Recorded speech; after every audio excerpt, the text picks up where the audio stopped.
Good morning, everyone. It is time for our Public Information and Education Committee meeting. And I am Director Harold Williams, as you know, and I greet you all here this morning in the spirit of water reliability, water use efficiency, and in the spirit of making water conservation a California way of life. With that, I will call the meeting to order and call on the general manager to take care of that noise. What is that? Chair Williams and Chair Williams is Director Gray. Can you hear me? Yeah, are you with us? Did I miss phone call? Yes, No. I just tuned in, so thank you. You're just in time. That's the next item on the agenda is roll call. Okay, thank you for that, okay, Chair thank you. Williams. Okay. Okay, so we'll start with our chair, Director Williams, Here. Director Houston, Here. Director Gray, Here, Director Alvarez, President Deere. Here on the phone. Okay, appears we have a quorum, Chair. Very good. How about public comment? Is there any public comment? Okay, we don't have any public comments that are pre-registered. Let's check with our attendees on the platform. If anyone is present and would like to make a public comment, please acknowledge yourself by raising your hand. Currently, I do not see any hands raised. So we will assume that we have no public comments at this time, Chair Williams. Very good. Item number 4, presentations. Any presentations? We have no presentations on the agenda. However, if it pleases the chair, I would like to make a few remarks of my own. Have the floor. Okay, thank you so much. And this is just a continuation of our recognition of Pride Month, which I started in our E&O committee last afternoon. And so this is just a real short summary of some community events that if one would like to celebrate, can choose to join the LA Pride Parade on Hollywood Boulevard on June 12th. And interestingly note is that the inaugural of this particular event started in 1970. And so it's been nearly more than 50 years for this celebration to continue. And they'll have more than 130 parade float, to celebrate the occasion. There's also San Pedro Pride, which is scheduled for June 18th with musical entertainment, food trucks, kids activities. The Jewels of Long Beach will also have a show and more family-friendly activities. And then there's also in our very own service territory for the district, Culver City Pride Ride and Rally. And so that'll be on Sunday, June 26th, honoring the legacy of the grassroots uprising against persecution of the gay community at Stonewall Inn in New York City. So I'll just take a few moments to kind of talk a little bit about the history of Pride Month. And the first question being, where did the name Pride come from? And it comes from Pride gatherings are rooted in the arduous history of minority groups who have struggled for decades to overcome prejudice and to be accepted for who they are.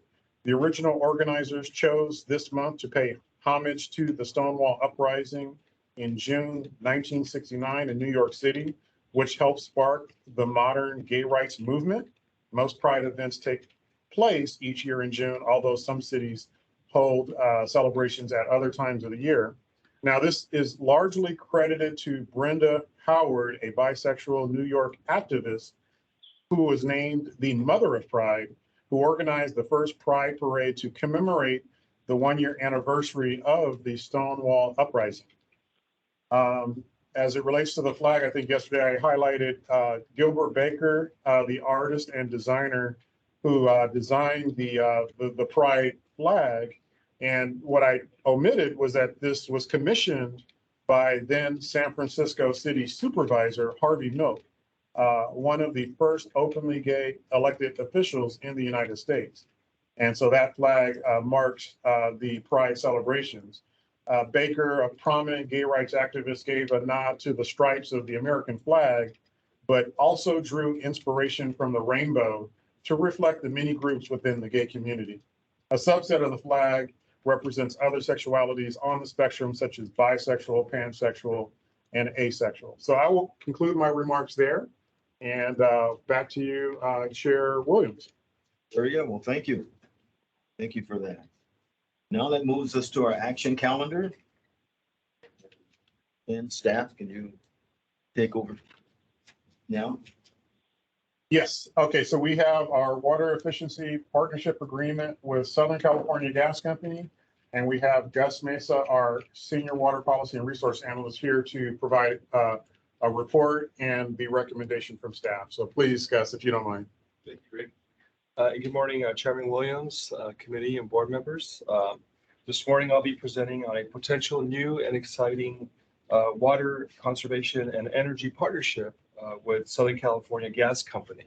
I'm currently on board packet page 26. SoCal Gas has been implementing successful energy programs since the early 1980s, and now with support and approval of the California Public Utilities Commission, they are partnering with water agencies to develop water and energy nexus to save both water and energy. Next page, please. Thank you. I am on packet page 27. For several years now, the Metropolitan Water District has been partnering with SoCal Gas to provide funding for the installation of high-efficiency clothes washers throughout its service area.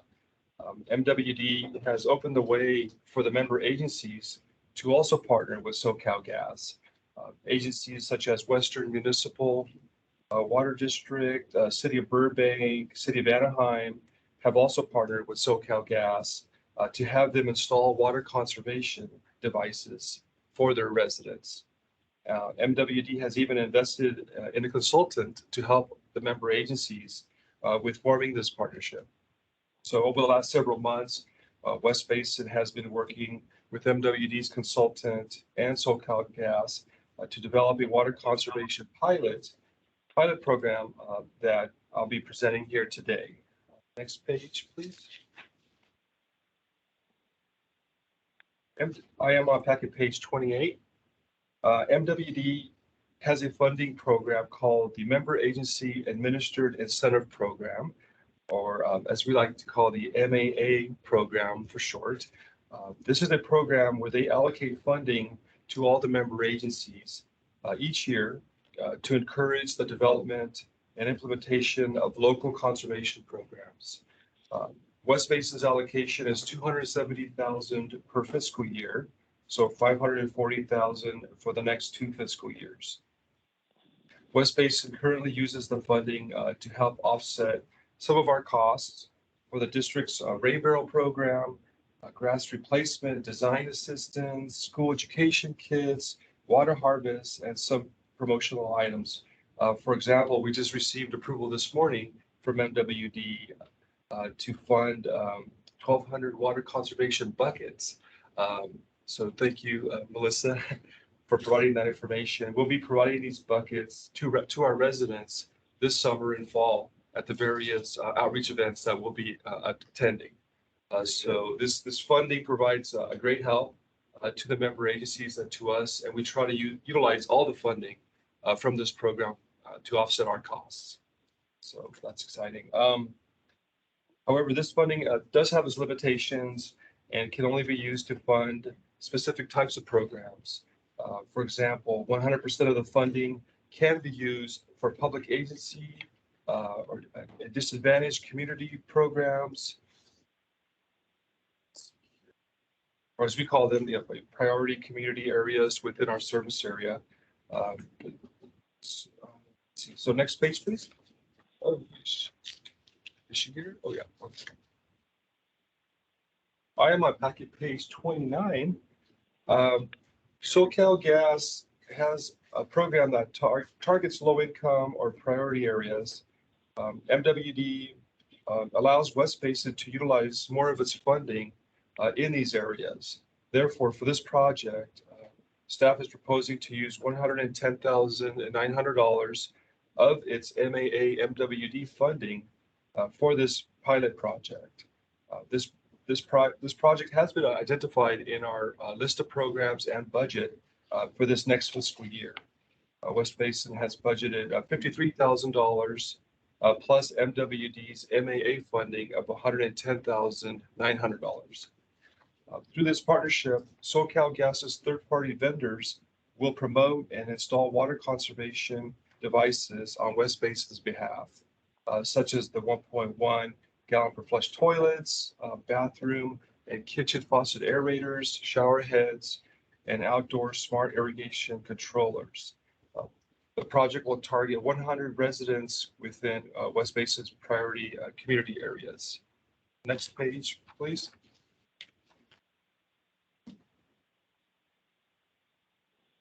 Here on page 30 of your packet, we show some of the devices that they'll be installing. SoCal's vendors will be marketing the program, conducting local outreach, performing pre-inspections, and installing the devices.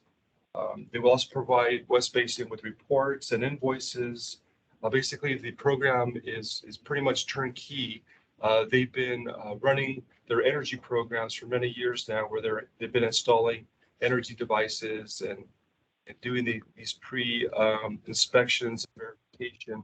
And now they're adding the water conservation devices to what they do there. West Basin will then request reimbursement from MWD through the MAA program. West Basin's legal counsel has thoroughly reviewed the attached agreement between West Basin and SoCalGas. Next page, please. I am on page 31. As mentioned, SoCalGas's third-party vendors have been implementing energy programs for many years now, and they have lots of experience with marketing and conducting local outreach. We will be meeting with SoCalGas and its vendors this month to discuss the marketing outreach and targeting strategies for this pilot project. West Basin will also work jointly with SoCalGas to develop a program flyer in English and Spanish. West Basin will utilize the EPA's EnviroScreen 4.0 layer shown here to target the most environmentally affected areas within our service area. Staff will continue to provide this committee with additional details on the marketing and outreach that we'll be developing as we continue this program and launch this program. So we are very excited about forming this partnership with SoCalGas. It truly is a water and energy nexus type of project. Next slide, please. So at this time, I am on packet page 32. So at this time, if it's okay, I'll go ahead and read the recommendation.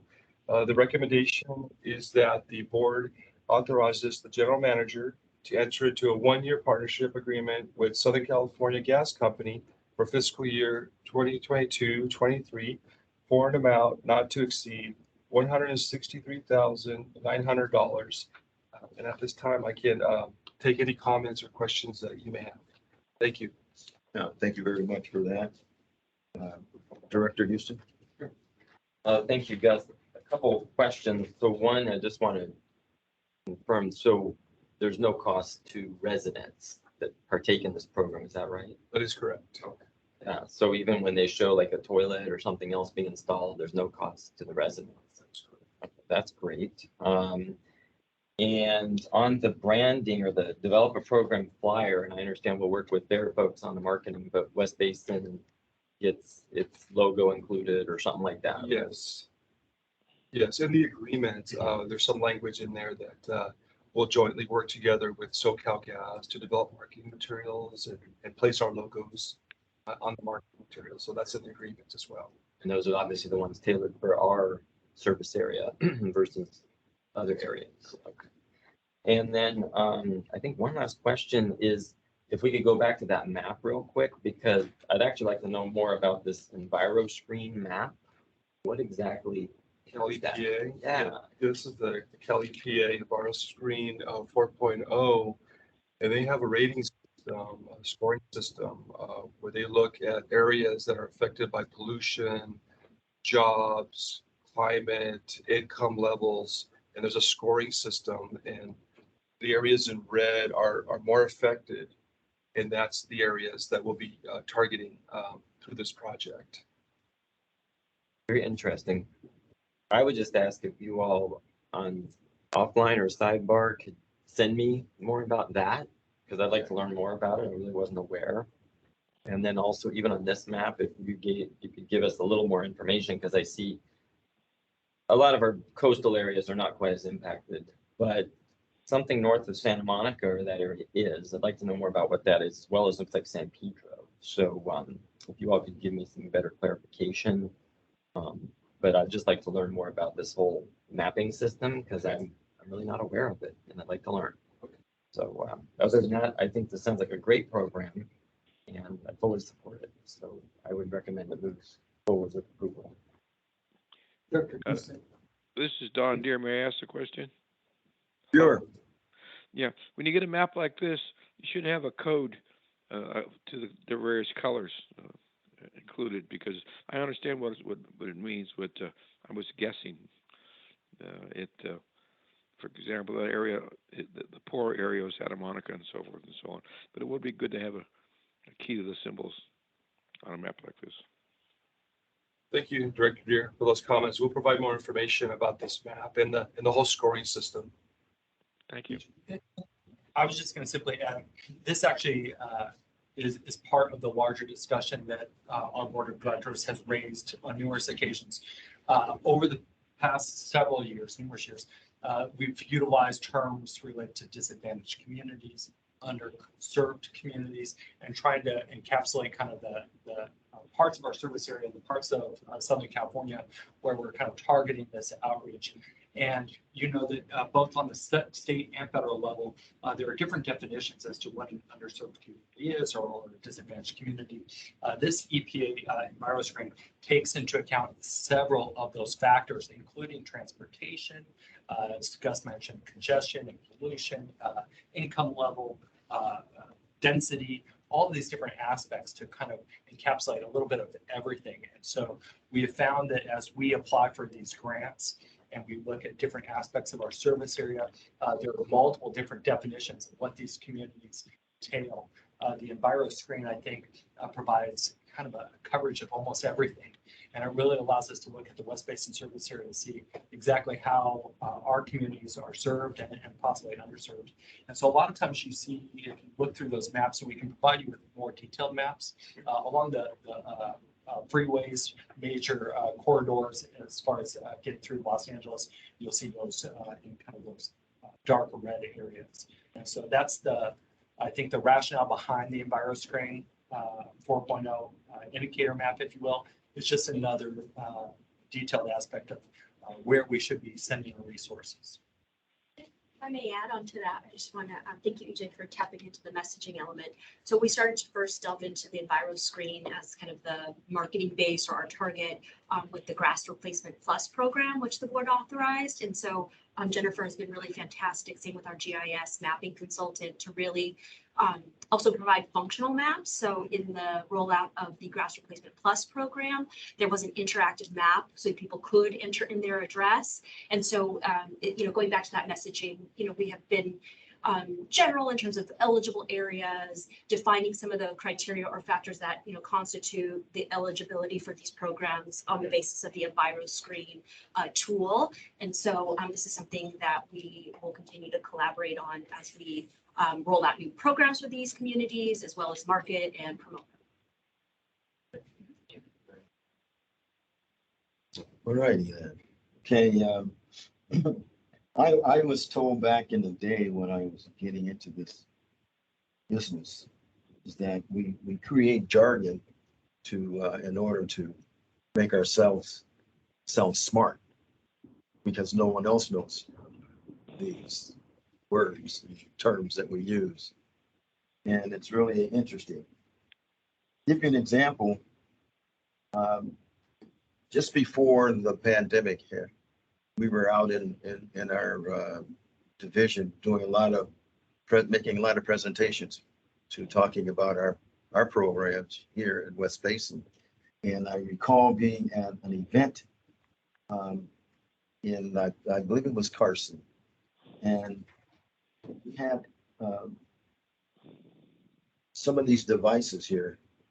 I'll go to the small ones, the little aerators, meeting with the senior group. They were fascinated by those aerators because they had no idea what they were used for.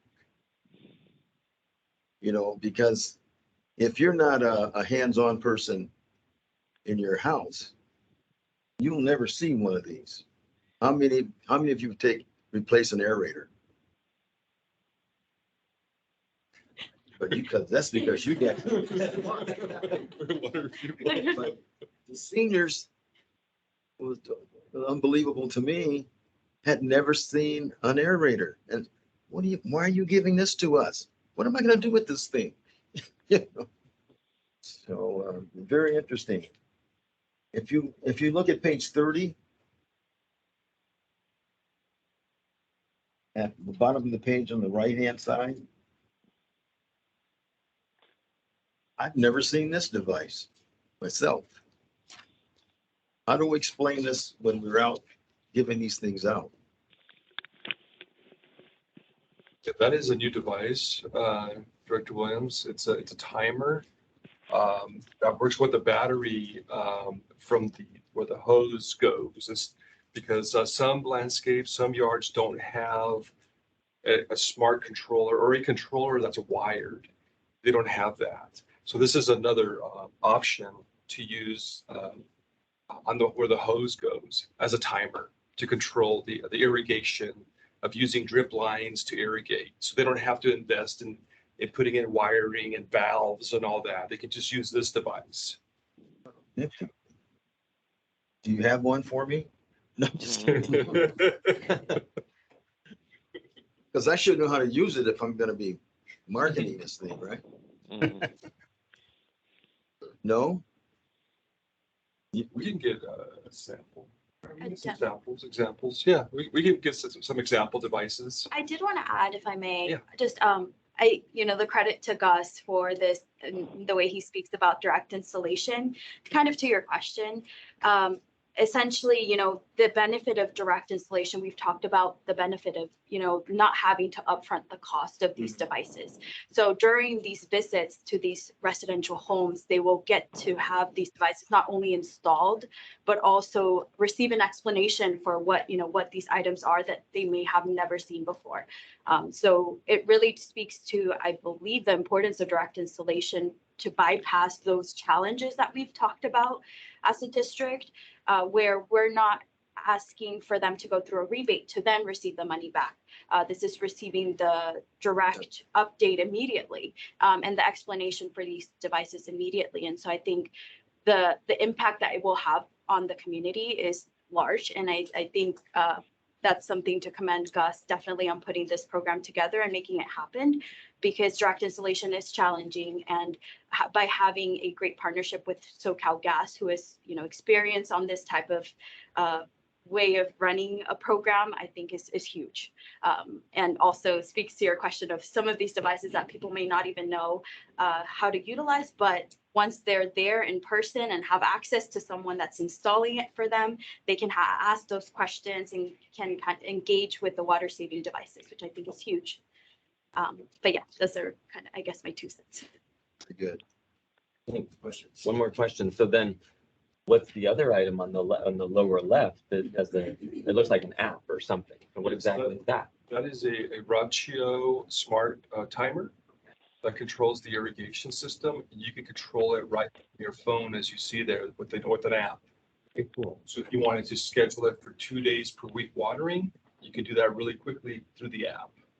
And we're installing those right now up in Malibu and Topanga, the Rachio. The Malibu Smart, Topanga Smart Yes. program in those communities. And then, so these are they gonna be part of this package? Obviously, put on the slides.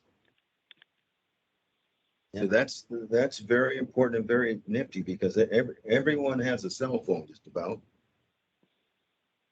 Okay, so, and we've gotten our irrigation schedules from our water providers. Like where I am, I'm in Cal Water Dominguez area, and we are our odd days are Tuesdays and help me. Tuesday and Thursday. The Tuesday and Thursday. No, Tuesday and Saturday. I believe. Oh, Tuesday and Saturday. Yeah, and then that's the even is the opposite. So I need to, now that I know my watering schedule, I can get the smart controller and do I have to buy a phone to go with it?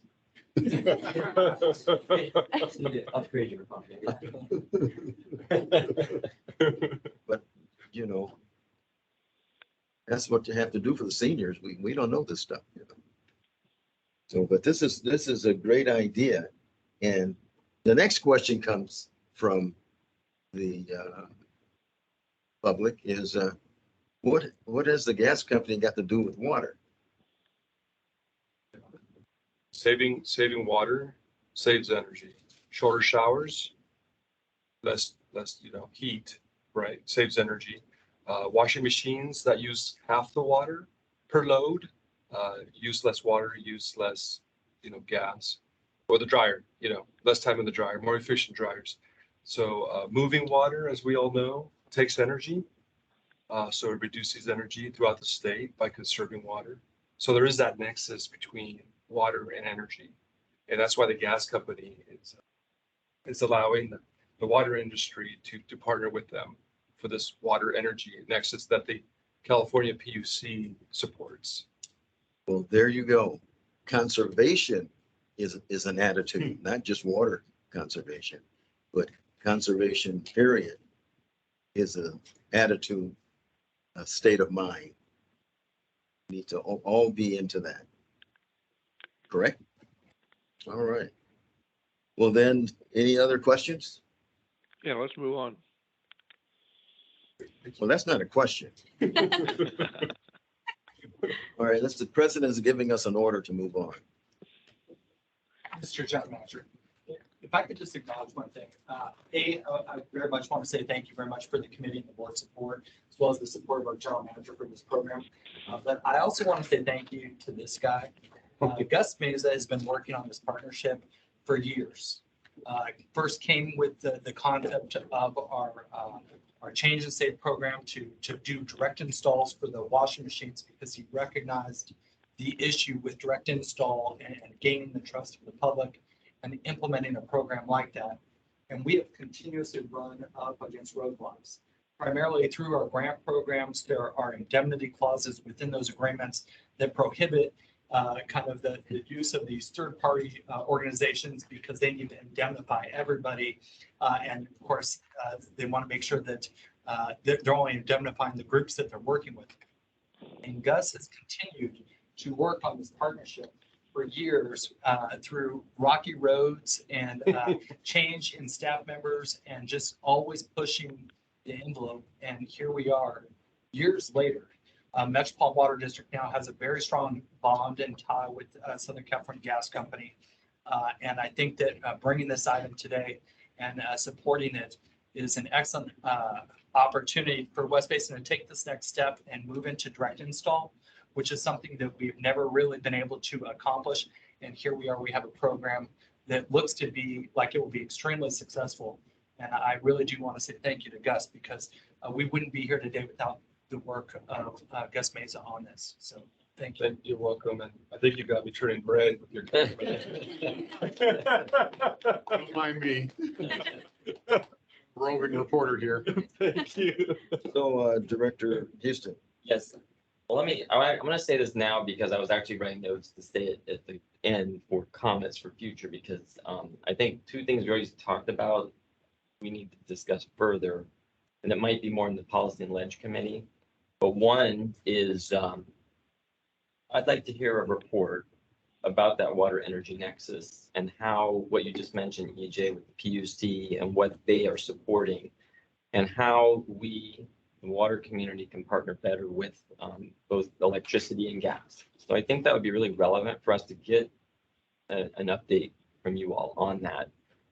So where that is and where it's going. I think that'd be really important. And then the other thing is this GIS and mapping that we've been utilizing, which is pretty amazing, and we are leading on that. What I'd like to see us do, so again, back more to Policy and Ledge, I think that needs to be something we showcase when we talk to our lawmakers, both here and both in the state and in DC. So I'm just putting that kind of in your wheelhouse now. I think that's one more added benefit that the district can showcase where we're really leading or ahead of the curve, but also others can see that and we can showcase it, because again, we're targeting certain specific communities. We're starting to have success. Now we're using it for getting grants, and so on and so forth. And then last but not least, this plays into all that, is because yes, Gus has been with the agency a long time. He has a stellar reputation with a number of our cities. You know, wherever I go, everybody knows Gus. You know, everybody knows Gus and they trust him. And he has been so phenomenal as representative of this district. So if you're in Malibu, Topanga, you're over there on the hill, you're out in Carson, you're in the South Bay, that adds to the reputation of the district. So again, what I'm long-windedly getting at, I think there's a couple of action items down the road you all could provide us, but then let's utilize the trust, the experience, and showcase that to the ones that we are always asking for assistance and funding, because I think these are wonderful partnerships. So I'm just going to put it up ahead of the curve rather than director comments. That's what I would like to ask, but it also plays right into what you all said. We have really good staff who are trusted experts in their field, and we need to showcase that, back to our lawmakers. So thank you. Thank you, Mr. Chair. You bet. And since this is an action item, right? Yes. So what do you want to do here? I recommend approval to the board. On to the board. Okay, that takes us to item 6. Okay, well, that brings us to our information calendar. And we can start with perhaps information item 6A, district event planning update, 2022 water harvest. And we have Melissa Buendia, who's prepared to give that presentation. So Melissa, please. Good morning, everyone, committee and board members, online and in person. So as mentioned, I will be giving an update on the progression of the Water Harvest Festival planning. So I believe I am on packet page, yes, 33. And since the submission of this memo, I do actually have a new update. So staff is actually currently in the middle of the formal RFP process for obtaining a event production consultant with a submission deadline of June 15th. So we are hoping to receive quality submissions in this time, review and score them accordingly, and develop a recommendation. And with that in mind, in order to expedite that process and the selection and the onboarding process for this event production consultant, staff does plan to return at the end of the month at the June regular board meeting with an action item containing staff's recommendation at that point.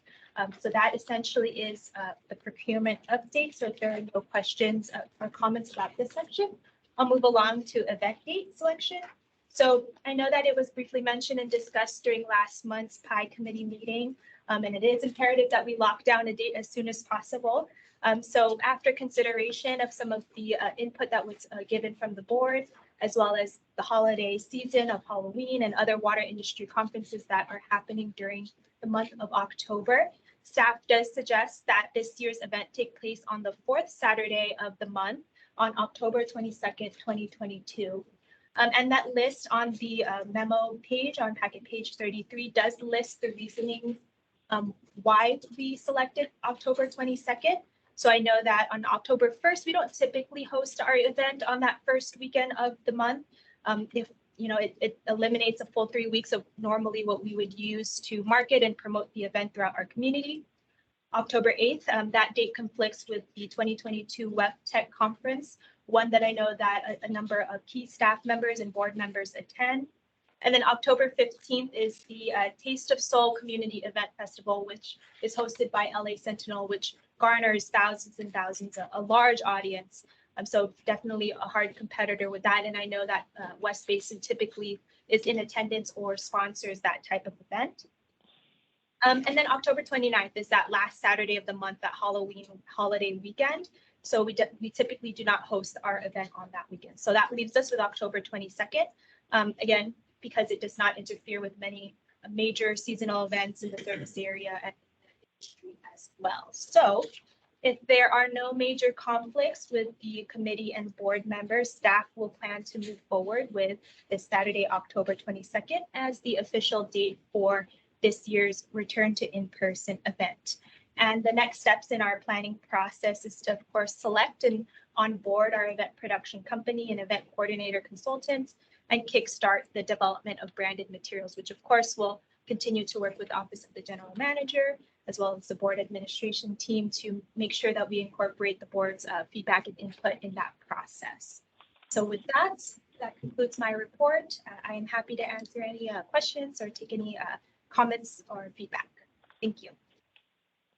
Okay, very good. Any questions out there? Director Deere? It sounds to me like the 22nd is the only reasonable date. I agree. Director Gray?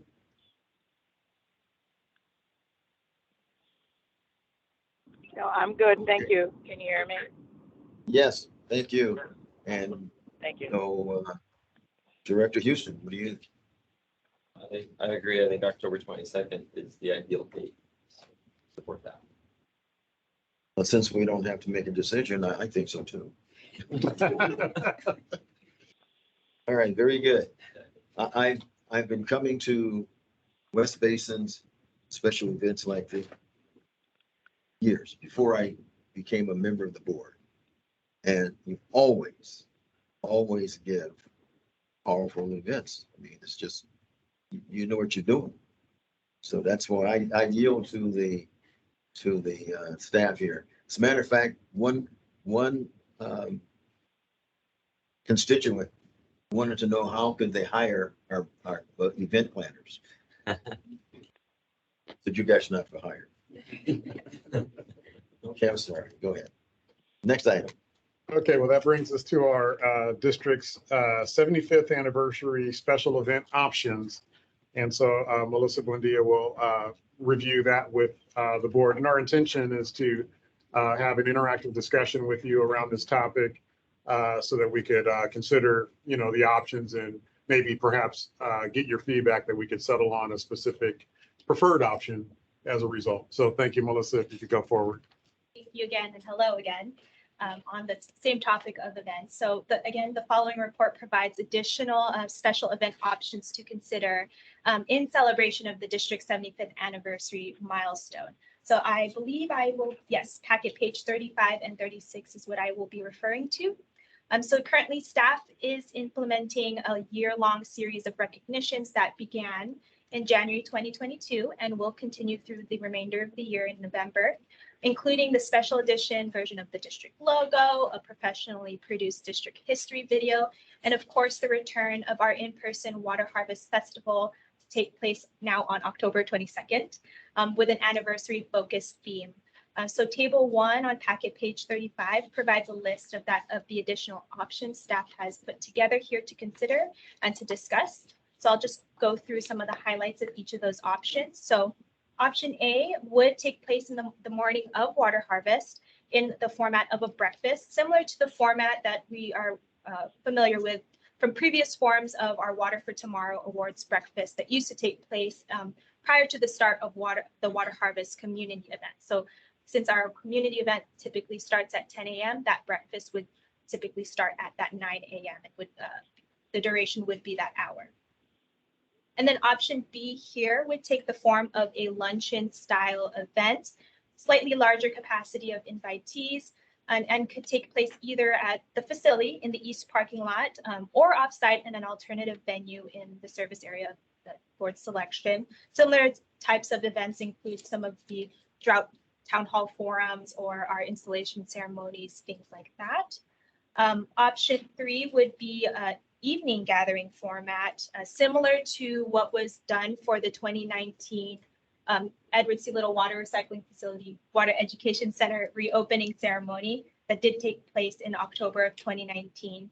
So again, basing it off of that evening gathering, more attendees attended that event. And then option D here is a form of special recognition at the actual Water Harvest Festival. So that's the summary of the various options, but with those options in mind, before I open it up for committee discussion and thoughts and feedback, I do want to share that there are 3 main factors that went into the development of these various options. So they're listed there on packet page 36. So estimated number of attendees. We know that the more attendees, the more cost. And then of course the time of day that impacts the scale of the event as well. So evening, we need lighting and all of those other things that are logistics that need to be considered, as well as venue. There's the pros and cons. If we do it on site, there are no rental fees, but we do need to incorporate some of those additional, not infrastructure, but rentals and all of those things that to accommodate for a larger attendee. Or versus having an offsite venue that is readily available to accommodate for a crowd, but there are those rental fees and those minimums that we need to be considered. So with that in mind, I do want to open it up to the committee and board to take a look at these options and kind of discuss what. Thank you. Okay, very good. Well, we'll start with Director Houston. I think that they're all really valid options. I'm not sure what the right path is yet. I will say, I think the no-brainer is option D, part of it, the doing something special at the Water Harvest Festival. That just makes sense. As you all said here, maybe that birthday cake, ornamental plaque, et cetera, something ceremonial. I think that makes a lot of sense. It doesn't cost a lot of extra money, as well as you have a large audience, so it's extremely open and inclusive. I like the other options to a degree, but what always concerns me is who do we invite? And that's always tricky because we can only accommodate so many. And then we have to pick and choose, and that just gets really complicated. So that's a little difficult for me. For example, though, if we did the breakfast, do you all have suggestions of who we would be inviting? Because we can only fit so many folks on a morning like that. Since that would be that 45 to 60 is what we typically are able to host in that space, it would be the coastal conference rooms at the facility. We have preliminarily put together some groups that we would consider for inviting to that event. But again, that's up to the board. We want to make sure that we incorporate your input on who needs to be there. Here's another question. The Water for Tomorrow Awards, which you haven't done in a couple of years because of the pandemic, are we going to be doing that again? Or maybe that waits till next year? I think that's actually probably better, just to wait till next year. But do we have any? We haven't really discussed the program quite yet for what this year's Water Harvest event.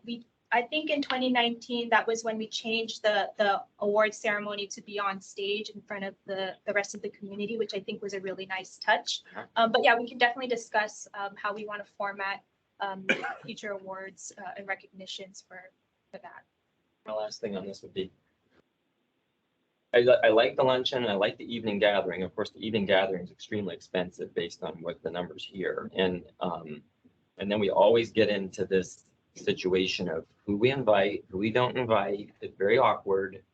And I just personally, I don't like getting into that game because, there's inevitably folks who get left off, they feel slighted, something or other. And so I just don't like getting into that for myself, but I'm open-minded with the board, as a whole wants to do. But I think the incorporate some things at the festival, that should be hands down, no matter what else we do.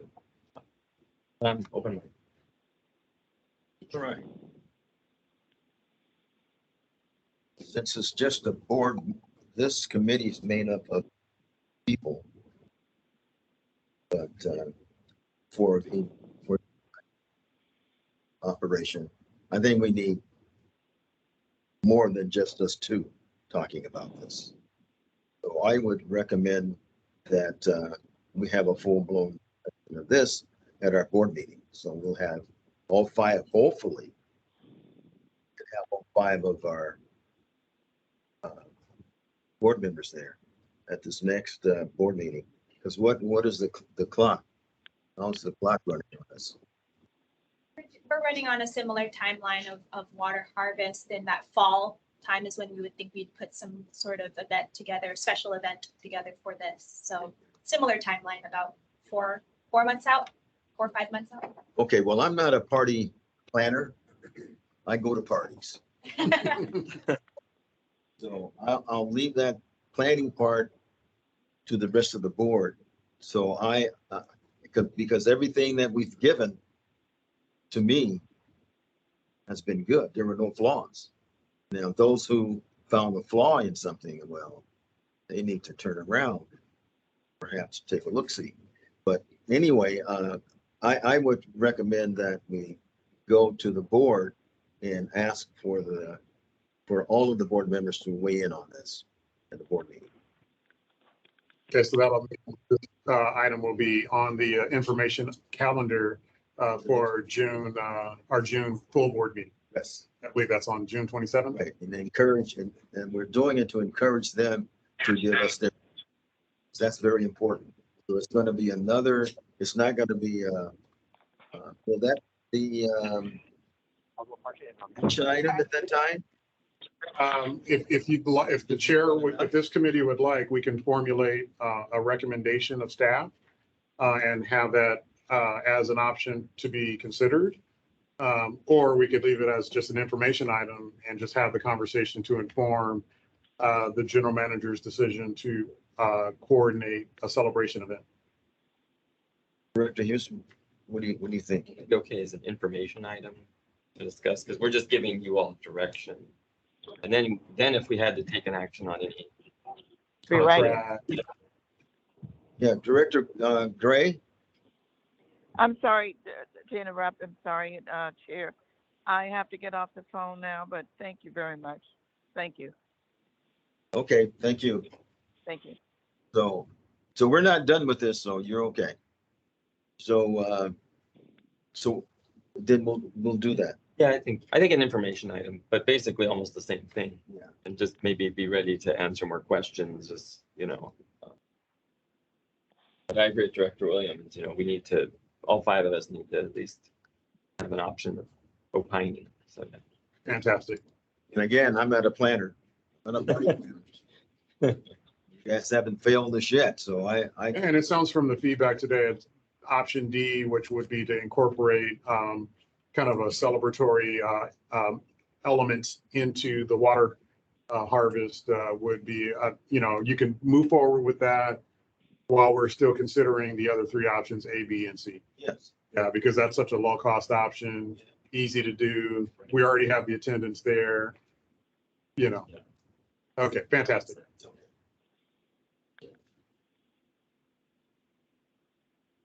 Okay, so that takes us to next item. Yes, and so that'll be our communications update, and we have our manager of communications, Amy Rocha, prepared to give our report. It's almost that way. Okay, getting close. To the members on the board of the committee that are on the line. So I will be starting with packet page 40. And just giving my regular update in terms of some of our district activities as it relates to our announcements. So on packet page 40, you will see that we put out a couple of press releases for the month of May. We issued a Water is Life art contest winners announcement. as well as our call for 2-day-a-week watering at the direction of the board. And I will just note on that press release, we did get a mention and coverage in the Los Angeles Times. It is not in this clips packet because it was submitted before that ran, but I did just want to orally recognize it, and it will be in the next month's packets. And then in addition, we posted some news on our website. We talked about what Metropolitan's actions need for our West Basin service area to provide context and background. We also honored our Solar Cup winners as part of the Metropolitan educational STEM series that we've participated in for years now. And then finally, we did showcase our district histories video that we issued as part of the 75th anniversary. So all of that's available online. And then on packet page 41, you'll see a snapshot of some of the media coverage of West Basin's programs and issues. So our local chat talked and promoted our grass rebate Q&A for our general public. We have comments about drought as well as some of the art contest news we spoke of. In addition, we also had the Hawthorne Community TV group come to our Know Your H2O class last month. They stayed for the entire time. They had a chance to talk with myself and Daryl Ramos Young about our programs, the goals of our education programs, as well as drought conditions. And so we've included on the next slide a link to the piece. It was on the YouTube channel of Hawthorne Community Television to watch at your leisure, and just to note it there. It looks a little pixelated because it's actually embedded in the PowerPoint here. So I will leave that. If you want to watch it at your own discretion, it's available to play now, but I figure in the interest of time, we will keep going. But I do want to acknowledge Daryl's, dual function. Not only was he leading the class, he was talking to the reporter, and it was a great conversation that yielded good conversation. We lined up potential additional talks to the community. So I will move on to the packet page 43. Another outcome of some of our outreach programs, particularly the careers panel that PI specialist Janelle and Kyan had led, resulted in the Clean Water magazine, part of the California Water Education Environmental Association. That's their magazine. They want to interview Janelle about her process of the career panels that was in partnership with WRD. So they're also talking to the counterpart and specialists there about what we're trying to do in promoting career pathways to our younger audience. So that'll be something to look forward to showcasing when it runs. And then our continued collaboration and partnership with the South Bay Environmental Services Center, always sending out those e-blasts and showcasing us in their newsletter, which always generates great participation in our programs. Moving along, I just want to showcase some of the milestones, a recap from packet page 25, the activities that celebrate our 75th anniversary. So we talked about the commemorative video. We're also launching a dedicated web page that will have some visuals and photos of historic landmarkers of what we've been doing over the years. And then this month and into next month, we will be developing or rolling out a booklet. So to complement and showcase some of our history and timeline in a print brochure of sorts, in addition to the additional website enhancements. So that's just, and of course, as Melissa discussed, we will be focusing our Water Harvest Festival as kind of our capstone event to celebrate our history. On packet page 46, again, another embedded, or there's a link to watch, and it is on our YouTube channel as well. The history video that if you haven't seen it already, I highly recommend that you check it out. It was definitely a great project, also led by Janelle, to have had the opportunity to script and get the visuals, and been working with Dwight, our public records person, to get all the historic elements. And we're proud to have that available. Sure, go ahead. Really fast on the video, because I did see the video. I thought it was excellent. I don't know if all the other colleagues got to see it, but when you all sent the link or what have you, or I think I even saw it when it got posted on social media, I think it's just an excellent video. So I just want to put that out there. I do think, we I think it got put out on social media like on a Friday, maybe even before the holiday weekend, so it probably didn't get as much attention. So maybe down the road, at some point, you kind of redo it again. Or even, you can do it again a couple times over the course of the rest of the year. But I'd like a lot more people to hopefully get to see it. It really was excellent. And one of the things I would like to ask is, we don't have to watch it today, but I think at our board meeting, we should watch this video. Take that 6 or 7 minutes. It's really good. So I just want to say that, Amy. And as far as some of the other stuff, same story. I think you guys have been doing great when it comes to the promotion and outreach of the 75th anniversary.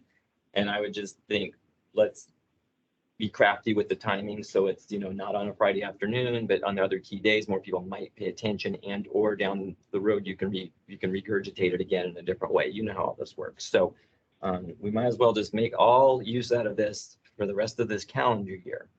But I want to commend you all for what you've done. I think it's excellent. So much, I'm sure we'll pass that along. I'm already hearing it on the line.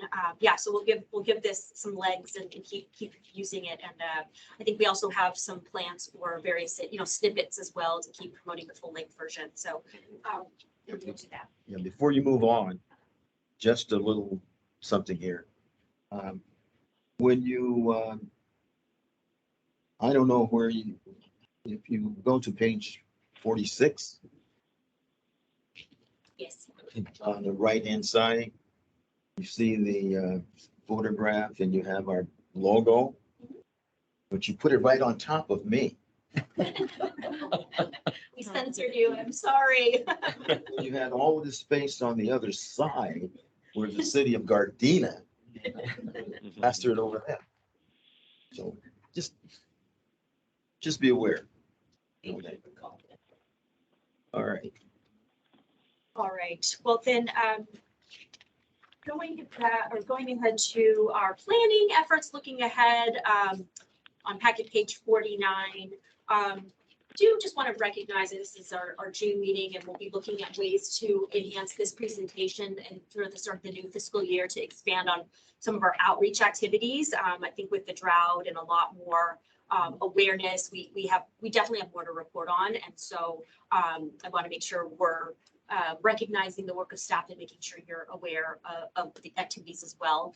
But so that's one upcoming opportunity. But as it relates to the slide packet page 49, we do have some things on the radar. I think we had already discussed at one point some of the grant awards for our USBR awards. So we'll be looking to promote that. Working with our finance team to highlight some of the budget adoption, key information. We usually post something and drive to that budget adoption page. So when that's finalized, we'll be doing that. We have several events in the works here. So right now we have a prospective date of June 30th to celebrate the Culver City, Culver Boulevard stormwater capture project that just completed.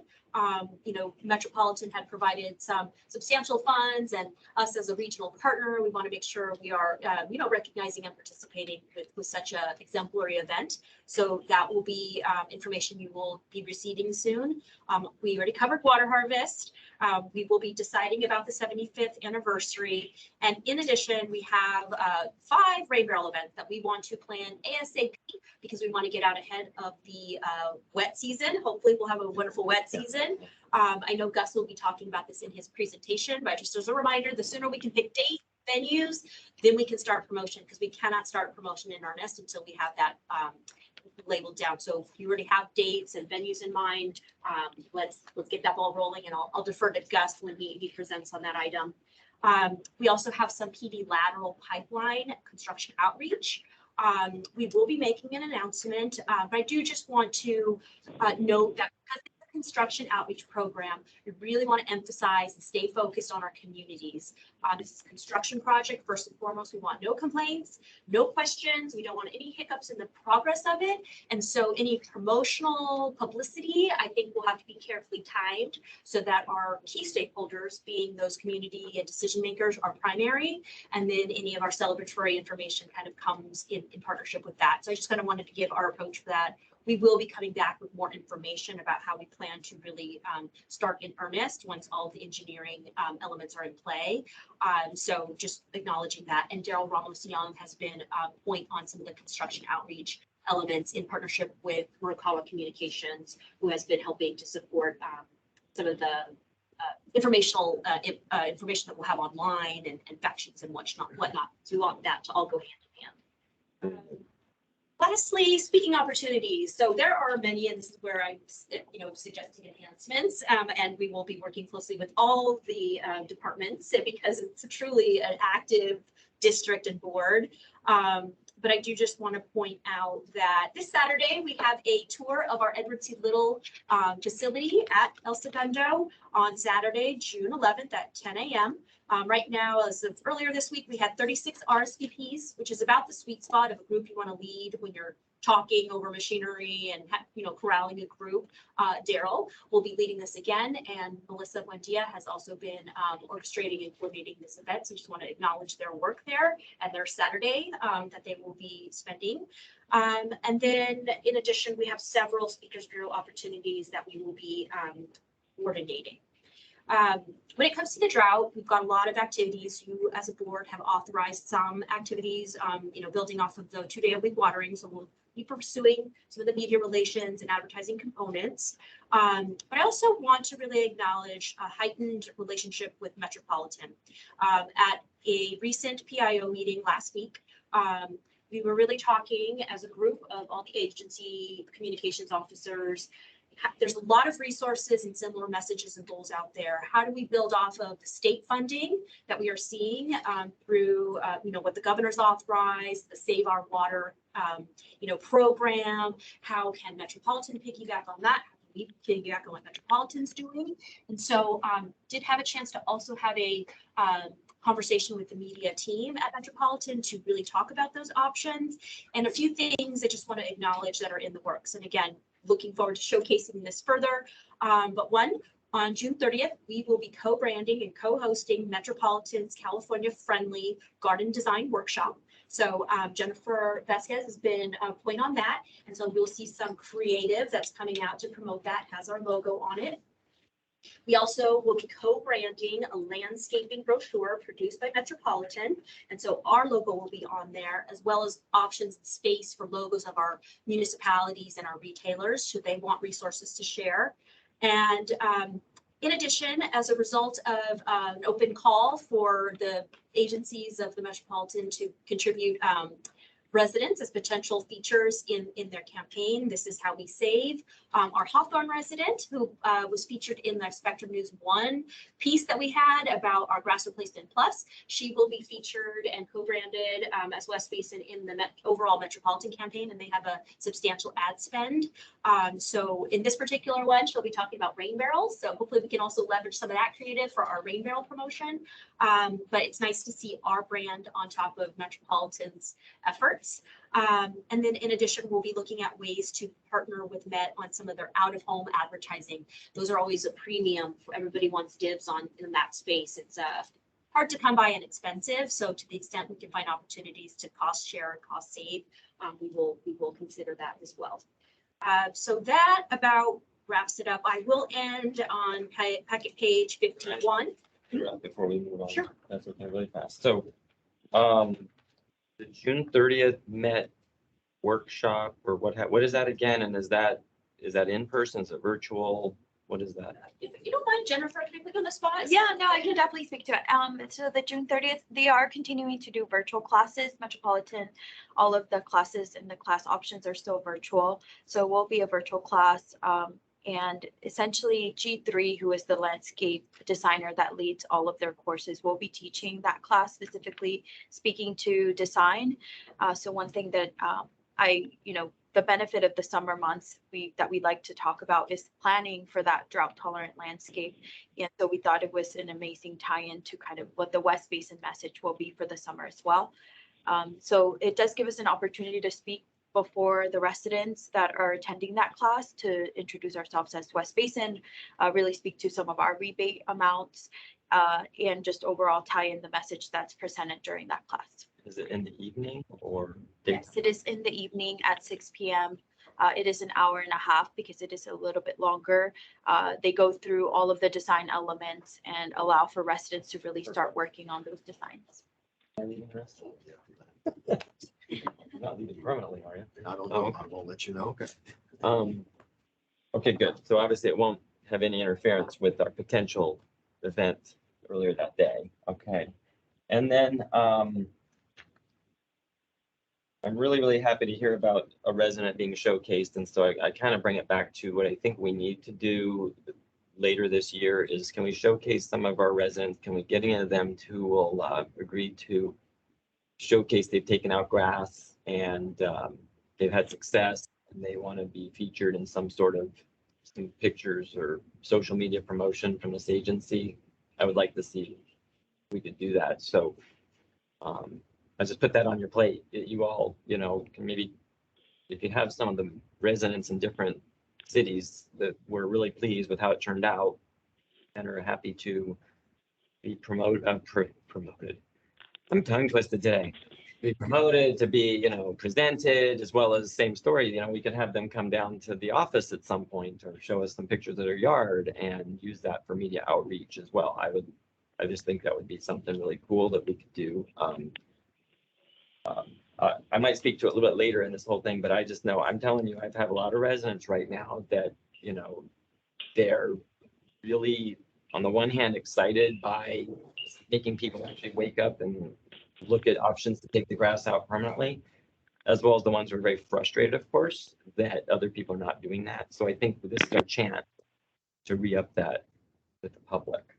One last thing before we move out of this item is thinking ahead, Amy, to media outreach for water harvest might work well, or around that time, but tying in the 75th anniversary and this history of this agency and story with, and maybe this is why water harvest might work best, but I think that's a great pitch item when it comes to some new press relationships. So if we're talking with the Daily Breeze or we're talking with the Easy Reader or whomever, this is perfect timing for this year to say, hey, not only is there this drought and all these bad things going on, but guess what? Here's this agency. We happen to also have our 75th anniversary. So I'm just putting the idea out there. I think it would be perfect when people want to talk about all the drought and the issues and how we're combating that. But at the same time, we're also saying, by the way, we just celebrated 75 years this year and look at all the work we've done, right? So we can just add on that. So just kind of, you probably had this in your thoughts and wheelhouse, but I'm putting it out there. I think it's the perfect timing to do. Yeah, no, I think we all agree with you because I know from the first point about testimonials and showcasing visuals, there's something really powerful about before and after photos. Mhm. So our two departments have been collaborating on brainstorming ways to collect that, encouraging people to not be shy and share. And so we are working on that as well. And then, yeah, media relations, or right now, with the authorization of the board to pursue some op-eds, we can also, I'll come back with more specific, I don't mean to brainstorm on the Sure. spot right now, No. but there's definitely media relations efforts that I think starting in the new fiscal year and now at this point in the drought, to really kind of Yeah. look at it again. So it's the planning. is Yeah, perfect time. because right now, all the attention's just on the drought and water schedules and, do we have enough water, on and on. And yet, this is just such a perfect timing to tie that into the anniversary of the agency. So it just adds to any story that the local papers work on or outreach, or if a local access TV channel comes, because they're asking for this, and then we point them to that at the same time, right? And of course, water harvest, I think we should be able to get a lot of attention at our water harvest this year because we're back in person, 75 years, and there's just so many things to throw into that event. This lighthearted. Lighthearted. And by then we'll have been past the hot summer and hopefully maybe we'll know a little bit about the precipitation schedule of winter. I don't know, but all that being said, so I'm just putting it all. Before I go on and let you go on to the next thing, I just wanted to note too, thank you, because I did see in the LA Times that West Basin was mentioned. And so I think that was really important that we put out that press release about the action the board took. And ironically, that helped pull us into some other coverage Intentionally. You know what I mean? Yeah. So we always have got to, like, we got to talk about the things we're doing because that's your thing. And I think Director Williams had mentioned, the residents, they're asking too. They're like, what are you guys doing? What is going on? Because they don't know us as a wholesaler relative to their retailer. So it just helps tie in. I want to say thank you. Okay, so let me keep things moving a little bit. So you had the next part you wanted to Yeah, get into. I'll just close it. I know I'm running Sure. along and we have important conservation programs, the how we save. And so I'll just wrap up on page 51, just highlights, and you can see in the rest of the packet, they speak for themselves, some of the more popular posts. But I do want to acknowledge Supercalifragilistic is still getting some, sharing. Even our old fire escaping workshop last May was Fire Awareness Week. So we really worked with the city of Palos Verdes, Rancho Palos Verdes to showcase the video. So giving that legs, giving that repurposing, repackaging, and sharing water bottle filling stations. And of course, Director Gray being with the governor and some of the drought news coming out, there were some highlights there as well. So I will conclude my report and thank you for the comments and feedback. And we're always open to hearing that, whether it's at these committees or through the Office of the General Manager. Thank you. Oh, okay. So that's the end of this report. Yes. Even though there's more slides, but that's it, Yeah, right? I'll leave it. for time being. Hey, I guess, Although I will point out that actually the KTLA, that's another on the topic of drought and high-level media in the LA media market. I do want to acknowledge that piece where you were interviewed Director Houston. We moved fast and it was a nice piece that again, had our voice added to a bigger state issue. So. exactly. Any questions from Director Deere? You're there, right? I just want to say before, because I saw these, the only thing, oh, okay, a couple things really fast.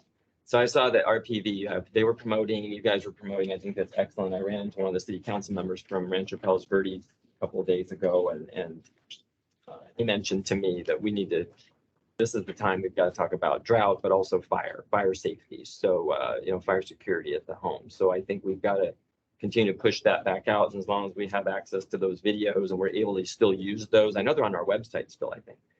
Let's do that. I will say one thing, when I saw some of these photos, most of your photos are really good, but the ones when our general manager was speaking at an event, and unfortunately he's looking down in this photo, that I was not really happy with that. I think we need to find pictures, the best pictures, right, of our people, any one of us, staff, board, whomever. We want the best pictures. So make sure that we use the pictures where people, they're looking at the camera or they're looking natural rather than the one where they're taking notes or something. So I'm just going to put it out there publicly. Otherwise, I think all these pictures look great and they're getting play. But I always want to reflect our agency in the best light. And I would mean that for any person. It doesn't matter their status at the agency. So, all right, with that, it looks like our chair is back. So we've moved forward with, we're getting ready for the next item, I think, Mr. Chair, unless you've got something on this item. You can go ahead. Oh, no, you want me? Go ahead. Well, go ahead, Mr. General Manager. I think. Okay, we're back to the agenda again. Okay. Thank you for that. And so that brings us to our conservation program update. And we have Gus Mesa and Jennifer Vasquez who will provide that presentation. So thank you, please. Thank you, Greg. Again, and good afternoon, Chairman Houston. Back to chair. Chairman Williams. Went back to Chairman. Okay, Chairman Williams. Good afternoon. I have an update here on our conservation programs, and then I'll be handing this over to my colleague here, Jennifer Vasquez, for her report. But before I begin talking about the programs, I did want to highlight that we held a very successful meeting with our retailers and cities last month. Each quarter, we hold what we call our West Basin quarterly water resiliency work group meeting with our retailers and cities. It was one of our largest turnouts we've ever had from our retailers. Over 23 people attended from our 8 water retailers and local cities. And I also want to thank our general manager, Greg Reed, for attending and welcoming the guests. Appreciate that. We had representation from all our water retailers and cities. And due to the continued drought and the new state emergency regulations, our retailers had a lot of questions and they were very interested in participating in our programs. And several cities have already started working with Jennifer here on grass replacement projects at their city. So that's very exciting. Yeah. That they're learning about. Yes. How many attended again? We had 23 people 23 people. from our 8 water retailers in our cities. Yeah. Typically we'll have 10 to 15 people at that meeting. So a So lot more showed up, huh? yes, a lot more. And so we'll continue providing this quarterly work group meeting. Our next one will be in the late August timeframe, and we'll check with board services here on a date that works for everyone in case you would like to attend one of these meetings as well. So I think you guys need to make sure you just did the meetings. Okay. And The if I- director can come, they can go. Yes. Go If ahead. I may interject, I think perhaps Gus is being a bit modest about the significance of this particular workshop. I didn't stay for the entirety of the meeting. I just gave my opening remarks. But maybe EJ, you can kind of highlight the level of engagement that you saw in that particular. No, thank you very much, because Gus and Jennifer have been holding these meetings regularly. If you can imagine, I think some of you have attended in the past. It goes through kind of a cycle of talking about the water supply conditions that we're experiencing, talk a little bit about what's new within the industry, our programs, our public information. It's a little bit of everything, and the excitement and interest in not only the actions that our board adopted and took, but how we implement that in the community. How do we get our programs that are available at West Basin into that specific community? And as Gus mentioned, usually you have about 10 to 12 people. They take in the information. I know that they're actively writing everything down, so we're conveying what we want to convey. But this time it was interruptions, questions, discussions, and then collaboration. And it was excellent to see. It was exciting to see. And the way you could judge each meeting is what happens immediately afterwards. And I would tell you that we started receiving phone calls from all of our cities and all of our retailers about what we can do within our communities, which leads to more work, but it leads to more progress.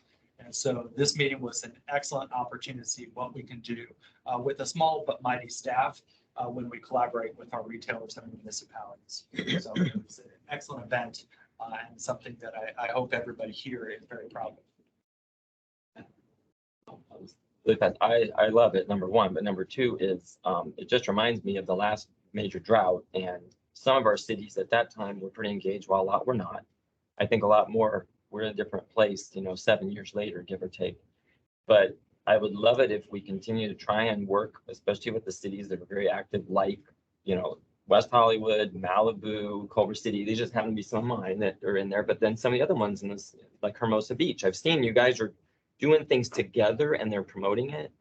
And let's try and keep ramping that up, especially right now with the creative stuff, because, we have some cities who've got some really good PIOs that, as well as the Ledge Affairs people, that we could really utilize that relationship. Because at this point, the residents are, they're confused and they're questioning and they're trying, and then there's lots of people saying all kinds of different information. So the more collaboration, the better. So I would like, if you guys can capitalize on that. And that's combination of communications and the government outreach together. So just putting it out there. Thank you very much for acknowledging that. And I will tell you that we are currently tracking all of the activity from not just our retailers, but also our municipalities, because we recognize the balance between restaurant utilities and the communities that they serve, but also the regional partnerships. So working with the Water Replenishment District, working with the City of Torrance, which was an active member at that meeting, but then also the Los Angeles Department of Water and Power. The general manager has been participating in work group meetings with Metropolitan Water staff, and those individual cities that are impacted by the statewide project dependent regulations. So the city of Culver City and the city of West Hollywood, and really talking about what we can do for each individual city to meet their needs. And so we expect presentations before those councils in the coming weeks or maybe a month. But I actually, in preparation for this meeting, I kind of took down notes. We're getting tremendous excitement and questions and requests from all of our cities. Good. Okay. And so that is extremely exciting to see. We've all experienced many droughts before this, and sometimes it's difficult to kind of find interest for a city that doesn't operate a water retail system, but that is not the problem right now. We've gotten through, and now it's just a matter of what opportunities can we find with each of our cities. Pretty good. So my, continue. Sure. Thank you. So my first program update is on our Change and Save program, which is on packet page 63 under the program highlights. This is a DWR grant funded program that is ending this June 30th. We are in the process of closing this program and providing DWR with the final reports and invoices. And we plan on providing a recap of this program on lessons learned in the near future. But as of today, we distributed 1,500 conservation kits and provided 215 high efficiency clothes washer rebates at $500 each. So, some success there with this program. You can also see the estimated savings on page 63. These devices will help save close to 200 acre feet over the next 10 years. So we track conservation over time. So that is my update on the Change and Save program. And my next update is on the Malibu Topanga Smart program located on packet page 64. This is also a DWR grant funded program that is also ending on June 30th. The partners and our consultant, RW Jones, will be working on writing the final reports and invoices over the next month to DWR. We will continue installing the smart timers that you saw earlier, the Rachio smart timers through June 30th. That's when the program ends. And so far, our vendors recently installed 156 of these smart sprinkler timers, with another 20 scheduled. We also did work with LA County Waterworks District 29. We checked with them to see if they could continue providing their grass replacement rebate. Currently, they provide $2 per square foot, plus MWD's $2, plus our $1. So it's a $5 per square foot rebate. And they agreed to provide another $100,000 this next fiscal, and continuing the $2 and the $5 overall, which is great. That's great news. Even though this program, the Malibu Smart program, is shutting down or closing, we're going to continue promoting the grass replacement rebate. And we also plan on providing a recap of this program over the next couple of months. So that is my my update on the program there. Let me mention it really fast because Steve, now that that's closing out, but thankfully you have this other situation coming in because when we have that chance to say go to Malibu City Council and talk to them, and then we're coming at the end. By the way, the program just closed. Oops, look at this great work, but we still have this other thing going on because that's going to be the question, right, EJ? So want to think ahead that while certain things we've been working on for 2 and 3 years, they're coming to a close, we still have a bunch of other good news and opportunities for them, because that's what these council people are going to be asking people like me about when we're coming up to talk to them. And I was just going to add, Gus doesn't always like a lot of acknowledgement to his credit, but I want to highlight this. The Malibu area, the Malibu Topanga area is very unique. It provides unique challenges as far as water supply, water demand goes. Obviously, our partners up there in Las Virgenes have been hit very hard when it comes to being a statewide project dependent area and the limitations on water supply that they're experiencing right now. The Malibu Topanga Smart Program, it's important to note, the reason it's coming to an end, not because it's no longer successful and not because there's not a demand for it, is because the grant that we received has been basically utilized to its fullest. However, Gus is already working on this in partnership with LA County Waterworks 29 and Las Virgenes and the City of Malibu. They're already looking at this next fund or next funding cycle of integrated regional water management funding, which is how we received the original funds. And so they're all already looking at a potential grant. So this, when one door closes, we try to open up the next. And so Gus is already working on this. So we're excited to continue to work out there in Malibu and on water use efficiency. Thank you, EJ, for reminding me about that project. Yes, Las Virgenes is very excited to work with us and create truly a regional project this time, not just with Malibu and the county, but including Las Virgenes. That'd be excellent. Yeah. And my last update is on packet page 65. It's the Rain Barrel program. This will be a brief update. Over the next several weeks, as Amy mentioned, we'll be working through board services here, working through Julie and our general manager to provide you directors with some dates, locations for the Rain Barrel events, and identifying some community groups to provide volunteers to assist us. So over the next couple of weeks, we'll be contacting you about that. And so that is my last update. If there are no questions, I'll go ahead and turn it over to Jennifer. Director Gier, are you still there? He's not. No, okay, so it's just me. It's just. So we'll keep it moving, and then I'll probably keep my questions more toward the end, not intermittent, but go ahead. I'll go ahead and thank you and good afternoon. I will begin my updates on page 67 or 66, I should say, with updates to the Grass Replacement Plus program activity. Really, the main update for this program is that the final versions of the landscape designs that we discussed for the residents are becoming available to them so that they are able to submit their rebate application in these next few months. They've discussed with the landscape designer any type of changes that they would like for their design.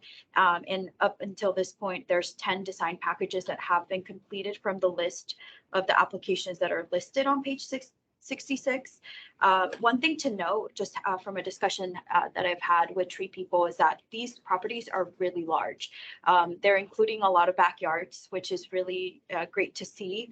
Initially, when I was thinking about this program, I had assumed that it would be a lot of front lawns, front yards that residents would be applying for, but I think they're really maximizing on the design elements and the design assistance to not only look at their front yard, their side yard, but also at their really large backyards. So a lot of the residents that are applying and receiving their design are getting really high up there with their square footage for their projects, which is really great to see because it maximizes not only the rebate amount that they have available to them, but of course the water savings that comes along with removing such a large landscape. So that is something that based on the conversations that I'm having with tree people that I have noted, and it was surprising. And as we start seeing the rebate applications come in, really seeing how they're maximizing those applications. So really moving on to page 67, I've included an example, packet page 67. I've included an example of the home that we continue to mention, the Hawthorne resident. She, of course, took advantage of our Grass Replacement Plus program. I apologize for the size of the actual design, but of course, it includes a great detail to really the instructions for the removal of that area, which you can see was already a version of grass that you can definitely tell that there was some watering that stopped. And so planning out how this space was looking through, and she's definitely taken advantage of the free tree that was included in this program. We are excited to see the completion of it. I actually am in very close contact with her, and she just finalized it this week, and will be submitting to Metropolitan for her payment, for rebate payment. She's a little bit ahead of the group just because already had ideas about what she wanted to do in this front yard space and wanted to take advantage of the cooler months to get the planting. So she hit right before the summer months for her plants and the tree. And so this is an example of the quality of the type of design that is being created for residents. It includes a lot of great information, not just the really certifying what the dollar amount will be. As you see in the middle there, it quantifies the square footage for the space. So that helps with the application process. And this again is for all of the homes that are going through this design assistance. And it also, it's not captured here, but it makes a full list of all of the plans that are included. So all of these symbols that you're seeing within the design, of course, relate to an actual plant that will be in place, and creating really spaces that residents are able to use, but again, speak to, the overall look that they would like for their front yard or backyard, depending on the areas that they're doing. So yeah, that really moves us over to page 68, which speaks to the grass replacement rebate updates. And really what I wanted to highlight with this is that rebate applications reached a total of 42 applications in just the month of May, which is a great update from what you're seeing here. It was mid-month really when this board packet was being created, or a little bit past that. And so the activity that we're seeing is absolutely something that has not been captured in the past. At least in my 3 years of being with West Basin, it typically, was ranging anywhere from 8 to 10 applications per month. Now we're seeing in double digits, but up to 42 in the month of May. Already tracking pretty high in June. As of today, we are looking at 15 applications just in this month, in the 8 days or 9 days that we're in so far. And so really excited to see where we end up at the end of June also. One thing to mention is that Metropolitan overall is typically seeing these high numbers also just regionally. And they actually have a map of 2021, 2020. See a huge jump usually start in the June timeframe. So we're really along the lines of what Metropolitan as a region is also seeing, but it might not even be captured just quite yet, the potential, because of just the amount of messaging that is being put out currently. So again, I'll continue tracking where the turf replacement activity is at. With our West Basin chat, which we recently held, we had 80 registrations for that chat. We had closer to 40 attendees, so about 50% that actually attended on the day of. But one thing that I did note again is the overall interest in the program, where people were at the stage of really being ready to apply, which is very different from what I've noted with other West Basin chats. It was really more so just an information session and people finding out. I'm finding that residents are a lot more informed. They're ready to begin the projects. We received over 30 questions during that Q&A session, which was really only supposed to last 15 minutes, but it ended up being 45 minutes of residents just asking a lot of questions, being really engaged with the program, which is always really exciting to see. And helping them, determine when the application would go forth. Let me just say really fast, because I was gonna, aren't those supposed to be about 30 minutes, right? They are, yes. But I was also gonna say, do you guys allow, is there enough time, but you did allow levity that if it needs to go a little longer, that's okay. We're not like Yes. shutting everybody off right now. Exactly, just because it was so engaged and Yeah. residents were so, through the chat, through unmuting their mic. And so it felt like, I was happy to stay there and answer all of their questions, especially because they were so involved. So yeah, we stayed for a full hour. Good to know for planning purposes that if we schedule it for 30 minutes, give or take, but on our side, we know that it's okay if it goes a little over, and or general manager knows it's okay to allow that, for you all to, I think we need to try and, go that extra mile. So thank you for doing that. And I just I'm putting it out there for general manager that that's what I would suggest we do. You know what I mean? Don't say, oh my goodness, 30 minutes. Okay, guys, bye. No. That I really fast, I saw the article about the town hall that happened in Las Virgenes, and apparently they stayed on that line until every question was answered. I don't know, you probably heard this, EJ, but I saw that right up in maybe it was LA Times, but good for them. Could you imagine? That's a totally different ballgame going on over there in Calabasas and some of those other communities, but they had answers ready to go for those questions, but they stayed as long as that town hall took to do it. So even for a little 30-minute chat or what have you, that's good that this is our chance, this is our moment to really be engaged with our residents, and we need to do that and not, make them feel like we're rushing anything. So thank you. Exactly. And yeah, if I could share it, actually the recording for the Zoom stopped halfway because of how long it was Sure. scheduled for. But we allowed for it to continue. So the recording did get a little wonky and we're, not able to use it fully or at least capture all of the questions at the end because it did stop.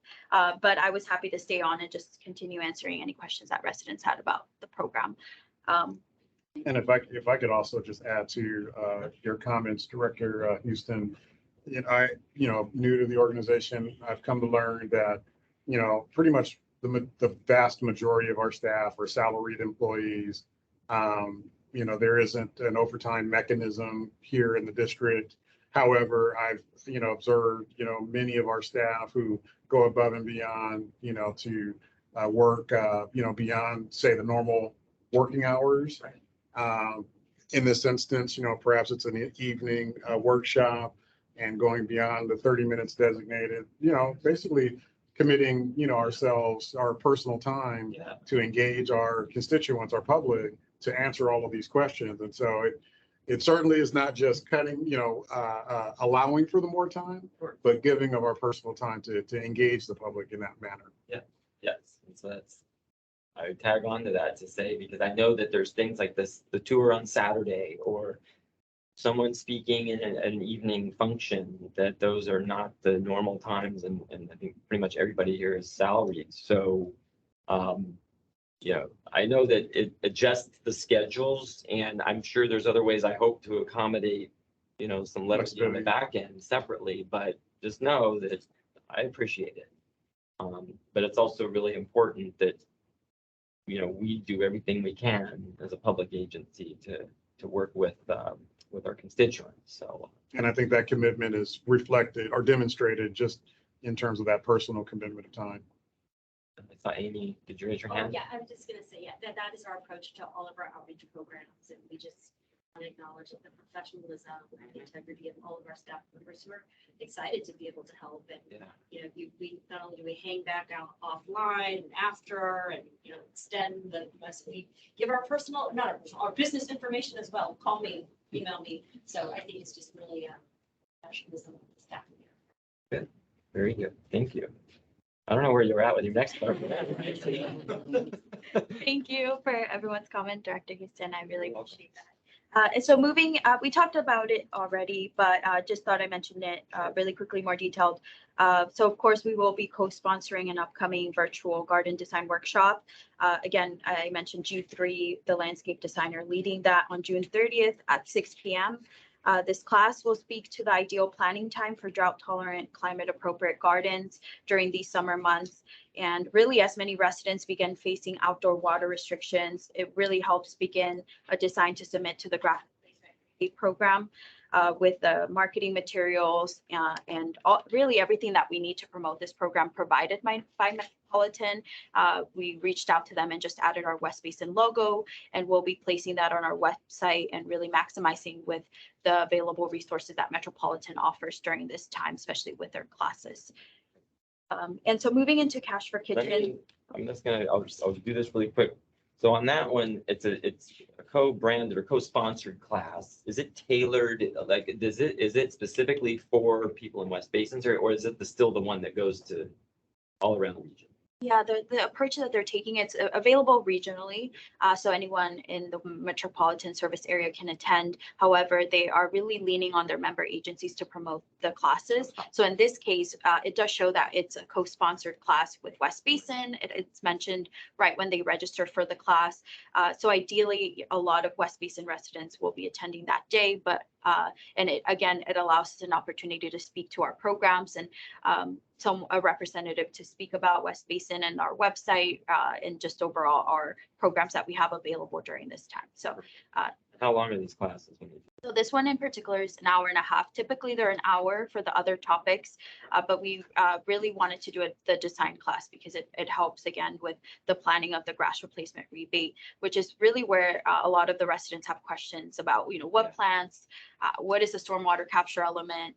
It goes through all of the stages that people require to begin measuring their landscape. Really the top questions that we receive for this program. And so it combines all of those resources in this class for residents. And how many people can RSVP for this? How many people can fit?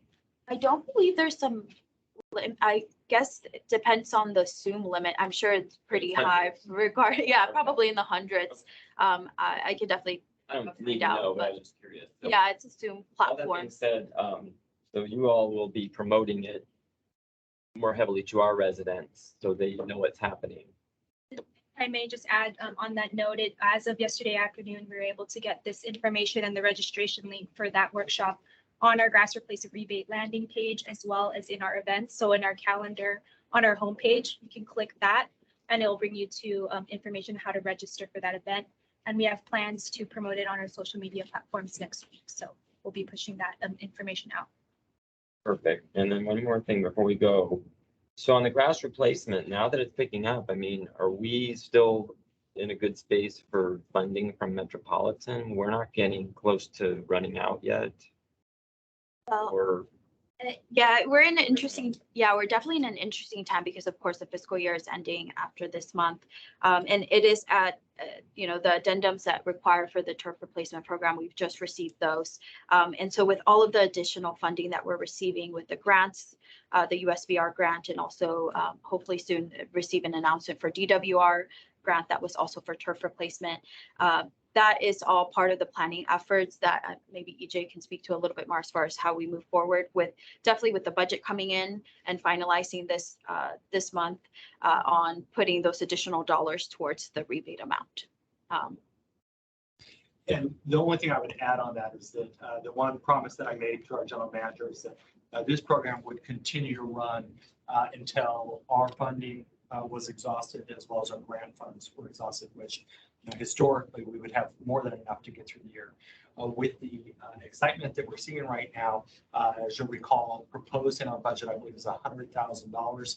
When you augment that with our 2 grants, we've already been awarded one, we expect to get a second. We would not have a problem with getting through the year. However, there may be a slight issue or a small issue as far as timing goes.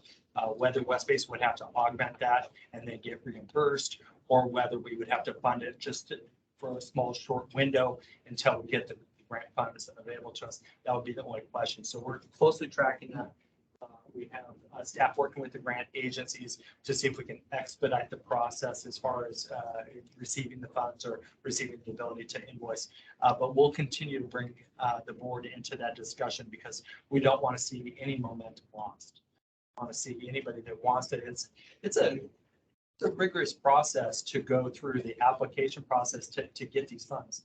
And so once you have somebody that displays any slight interest, we want to make sure that we can help them get through the application process and make sure that they have everything they need to go through the grass replacement process and get their drought tolerant plants in. So we will work through the office of the general manager, bring that information to the board. We do not at this time anticipate any gap between our funds and the grant funds.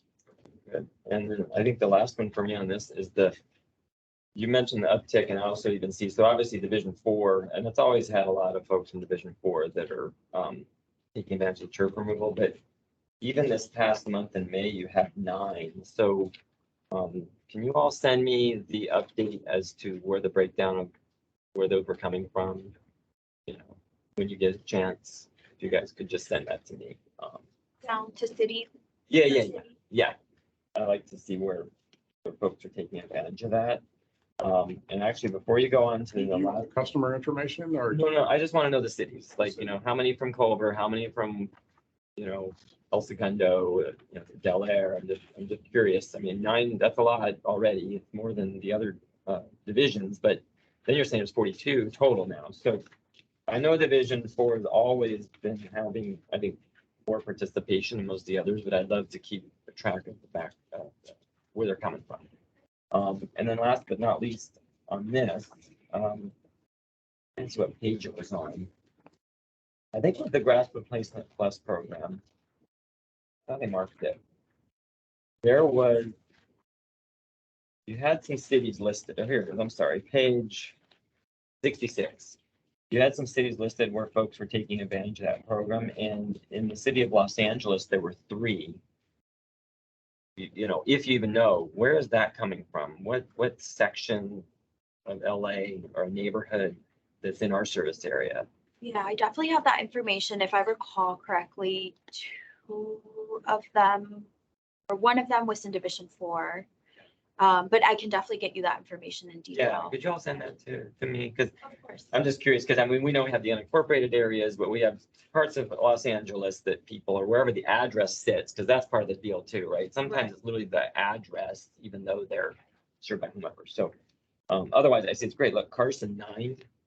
Amazing. So, okay, I know I keep interrupting, but it's great to get these questions answered.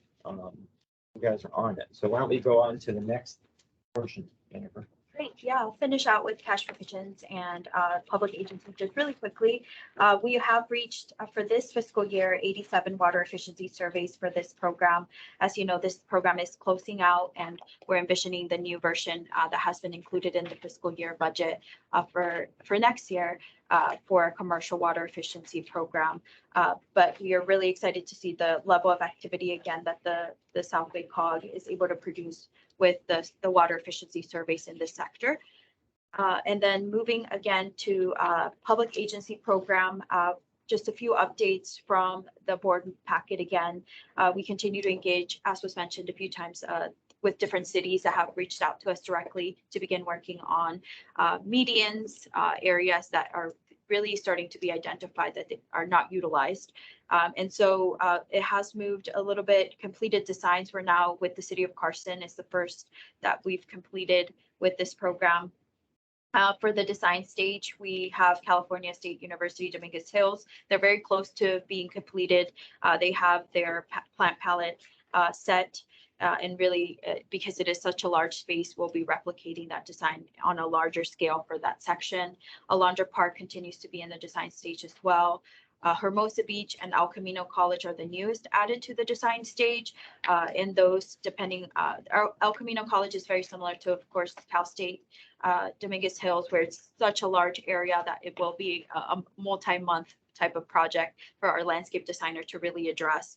I actually had the pleasure of being given a tour of El Camino College and seeing all of these opportunities and the areas of grass all across their campus.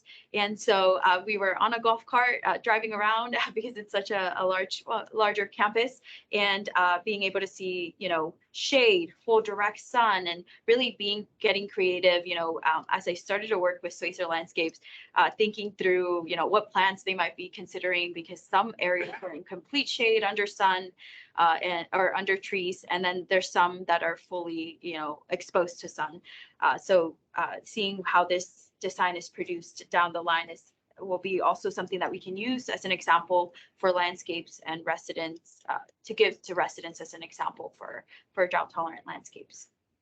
And for interest in identifying sites, I have met with Gardena and Manhattan Beach following the quarterly meeting that Gus mentioned, a direct action that we saw from that meeting.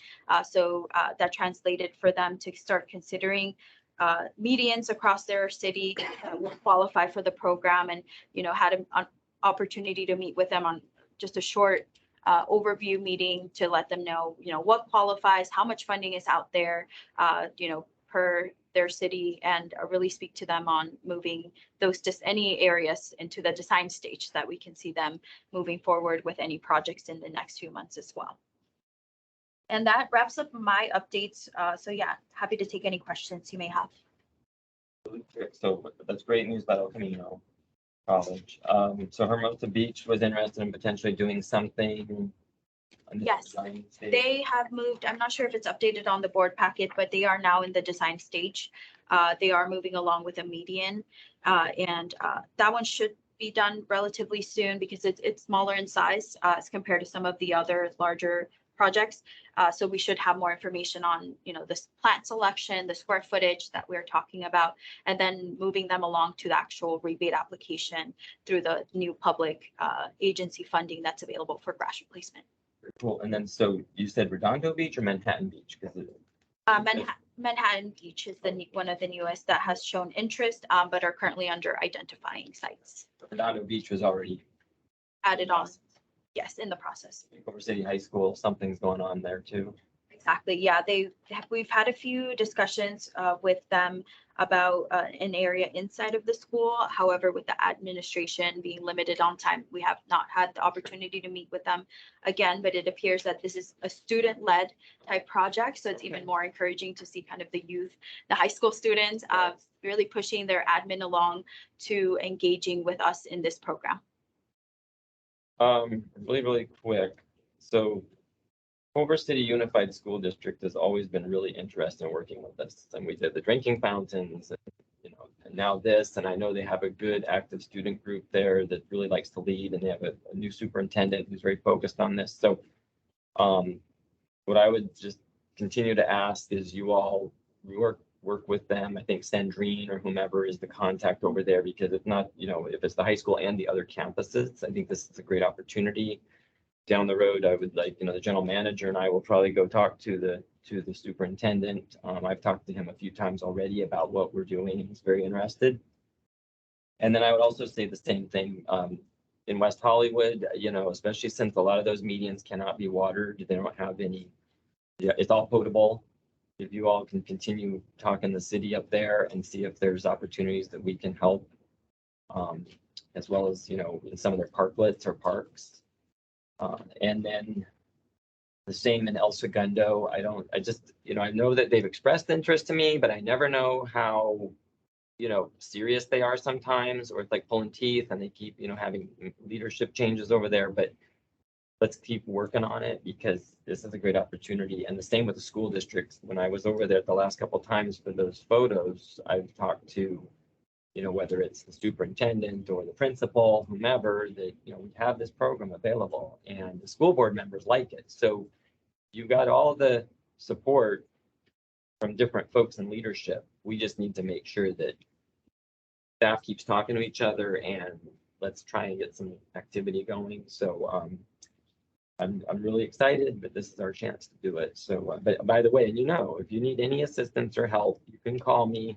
I will help make sure that the right folks are all talking.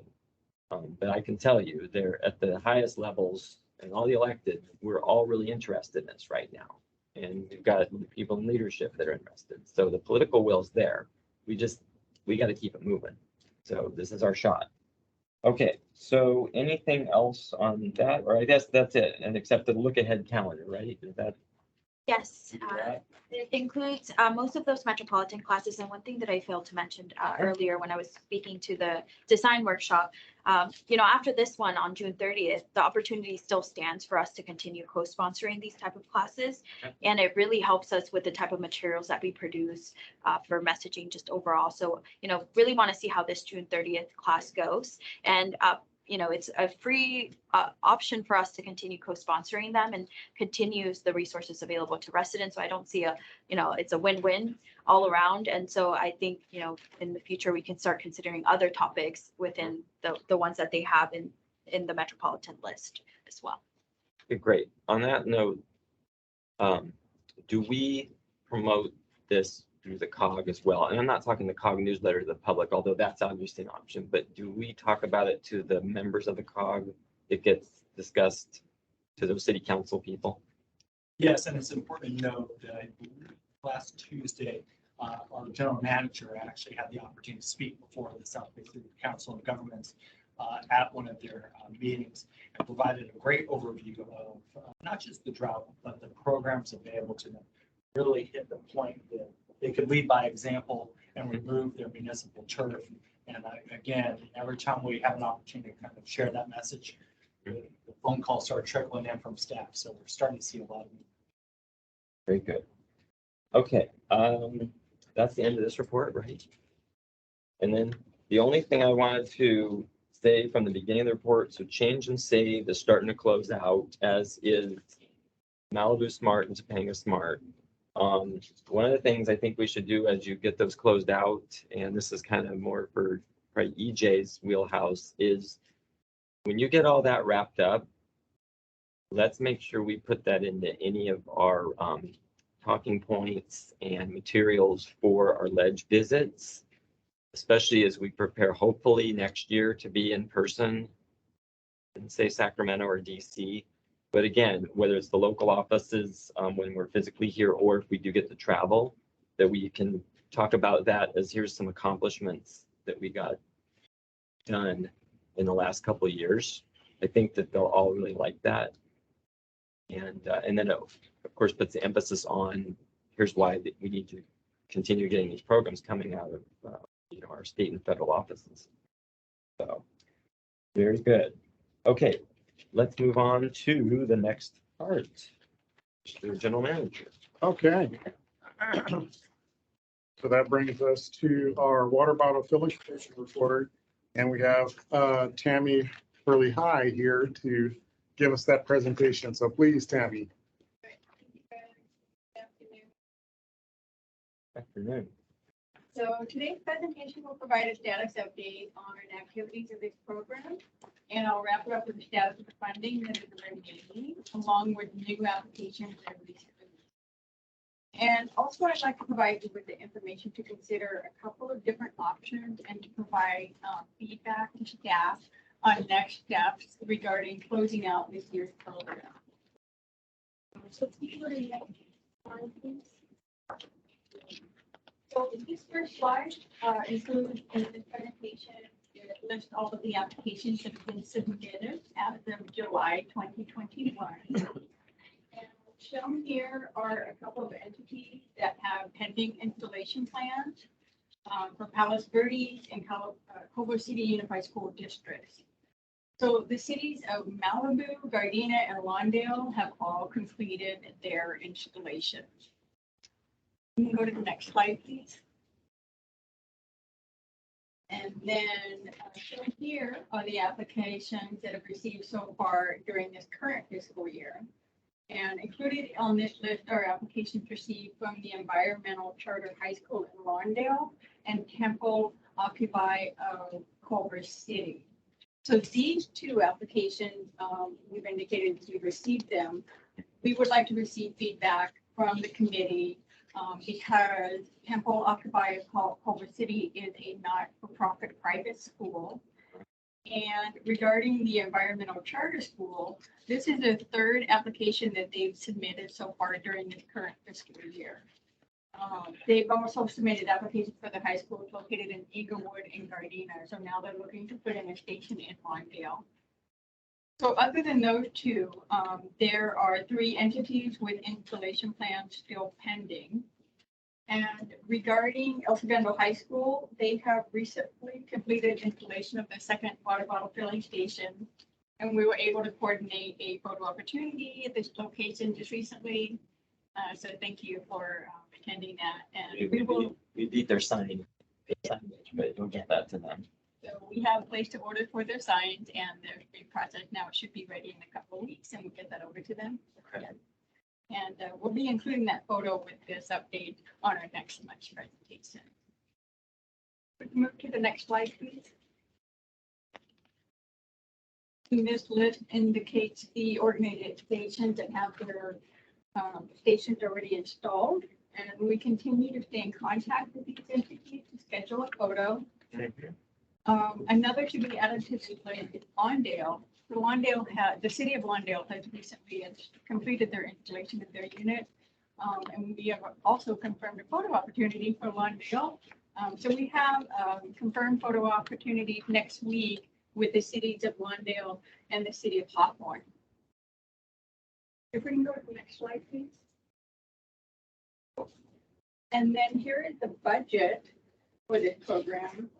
I'd like to mention that we have been promoting this program to agencies within this area that have had little activity. We've also shared information about 2 pending legislative bills that are being considered regarding the water bottle filling station. And we've received positive feedback. And we are anticipating to receive more applications by the end of this month within the next couple of weeks. And also as of note, on this slide are 2 applications that we received that are pending. which I mentioned earlier, and we'd like to provide you with a little bit more information to consider. Option to allocate funding for these entities. And so that would be Temple Occupy, Culver City, as I mentioned, in Division 4, and then Environmental Charter High School in Lawndale, which is located in Division 5. So as of today, we have, or there is $20,000 that is remaining in this year's budget, all of which will expire at the end of this fiscal year. And on July 1st, the next fiscal year budget for the program will reset for a program total of $35,000.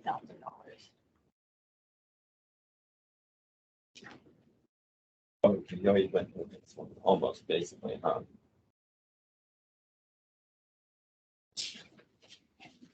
Go ahead. Oh, yeah, there's one more slide, right? Yeah. So the next slide.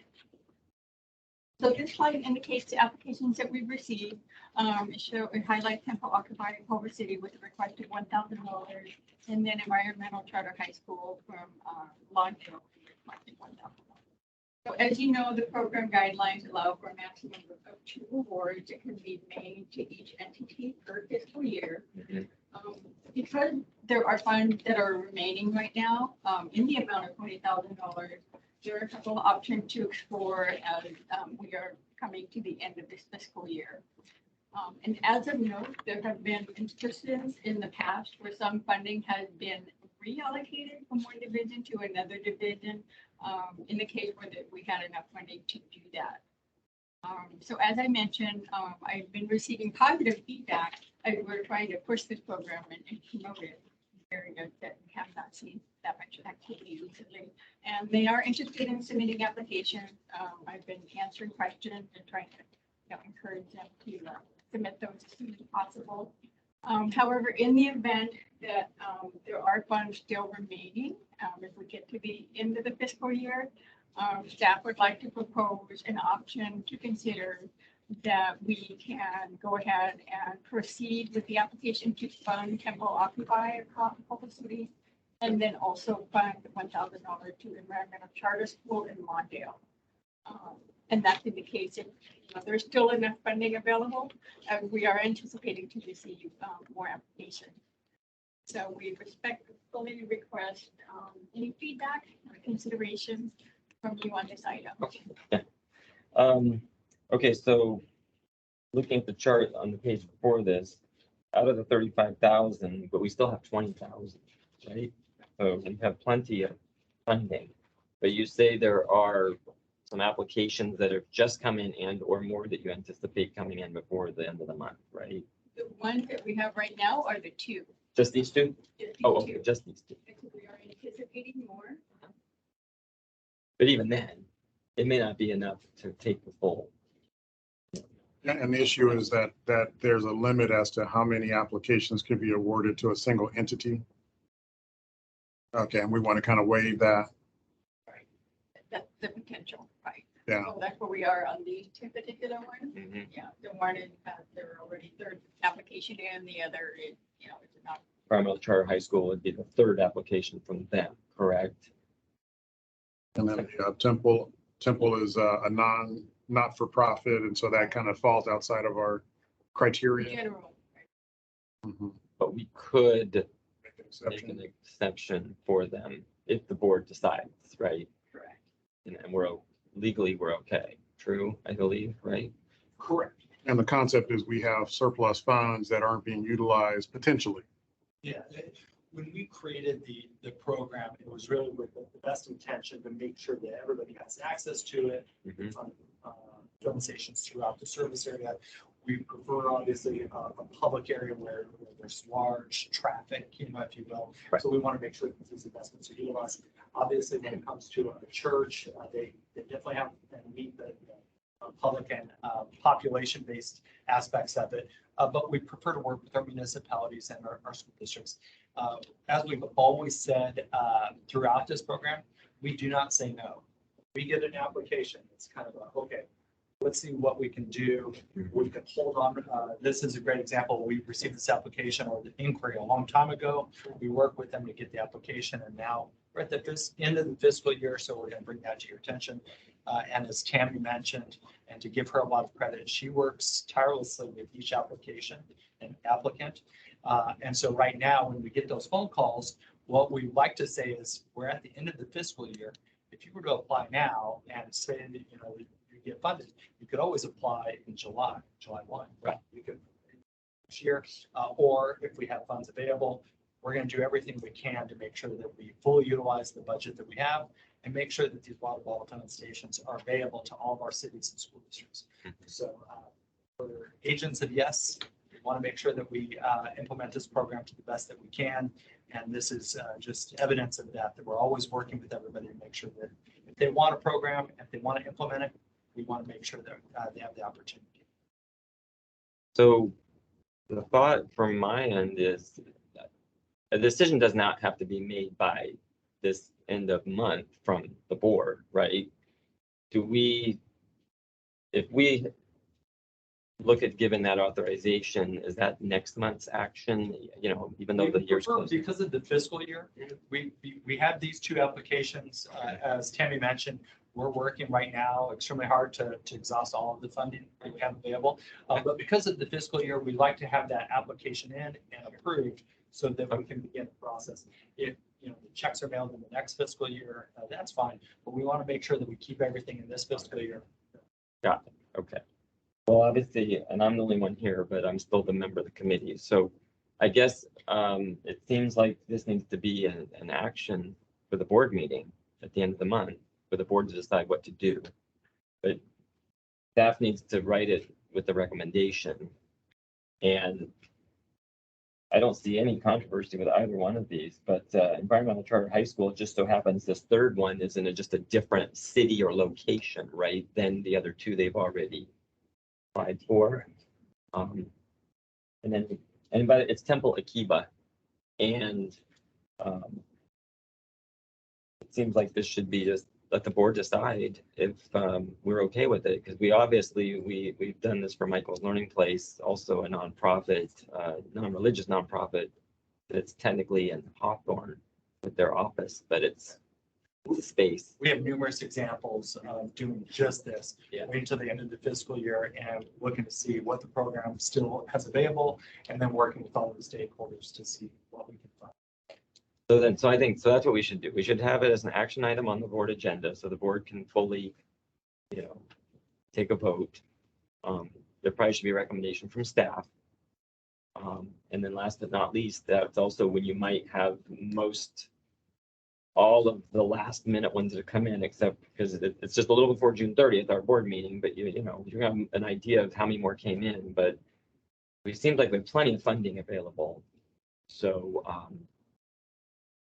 it doesn't seem like it's going to be really difficult to me, right, EJ? We'll work into the last hour.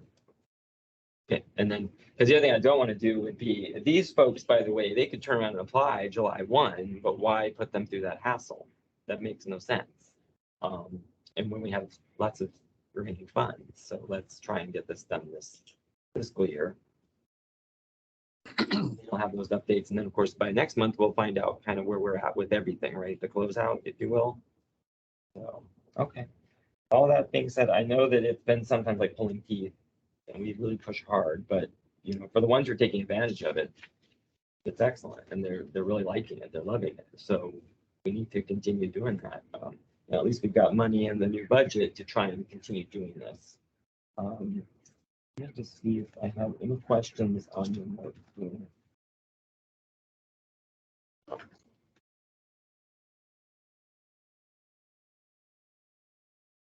I don't really think so right now. And you know, down the road, Tammy, of course, we'll be working to continue trying to get some of these other photo ops finished up. But we did have good success at the high school a couple weeks ago. That was really great. I think I was going to mention that in my comments, but that was really good. Okay, so I think, does that give you guys direction? You have what you need, right? For the. Yeah, thank you for that. So we will bring the item back in the June before board meeting. as an action. Okay, perfect. All right. Thank you very much. Tammy. Okay, so let's see. Let me get back here. There's no closed session today. So director's comments. I'm the only director here. I had a couple of little notes and I just, so some of them I just end up hitting already. So I talked to you about the GIS mapping and about the water energy nexus, the PUC stuff. So that's kind of the water policy and legislative affairs items I mentioned earlier. I want to say a couple things. Number one, I really thank you all for being so patient because sometimes these meetings go a little longer and you're so diligent and no one's getting up and running around. And, you know, please, if you have to take a bathroom break or something, by all means do it. But, you know, I know that sometimes they take a little longer than expected, but I appreciate that immensely from all of you. Obviously, if we're at home or on Zoom or somewhere, we can sneak off and do something and come back. But those of us who are here in the public room, we cannot always do that without everybody noticing. So I'll just let you know. And I know I've been thanking staff for, you know, physically being here present and, you know, I'll not continue with that, but I want staff to know that I do appreciate their transitioning back into kind of the normal, you know, attendance mode. Yeah, no, it's really appreciated. And even for me to come down and see you all here and we can have a dialogue and it's so much faster than dealing with the you know, this, the online system. Topanga Days, I just want to mention, you know, I did talk to board secretary. I know our staff had a booth there, I think on the Sunday of Topanga Days. Was it Daryl? I believe Daryl might have been up there. I didn't go up on Sunday, but I did go up on Monday. And, you know, I ran into folks in Topanga who did say that, hey, you know, you guys had a booth here yesterday. They were asking where I was, of course, but they were really happy we had a booth the day prior. And so I said, you know what, thank you for that feedback and I'll let them know. And I did tell Julie when she called me later and I mentioned that to her. But all that being said, you know, the folks in Topanga were really happy that we had a presence. And I just want to acknowledge that people came up to me the next day on Monday and said, you guys had a booth here yesterday and, you know, blah, blah, blah. We're really happy, et cetera, et cetera. So, and the members of the Chamber of Commerce and others. So I want to tell you all that in person. Also, speaking of speaking opportunities, I know I'm working with the general manager. The Culver City Garden Club has an event coming up June 18th through 19th that we have been invited to participate in. So I'm going to talk to him to coordinate that because I definitely want to entertain that opportunity. So hence, same story. That's a great audience. They're going to have a free event over that weekend in Culver City. And they literally reached out to us to say, hey, you know, Director Houston, can you have someone come? Here's some slots, you know, that might work for your staff, et cetera. I would really love to make sure that we could do that. That is in the works. Good.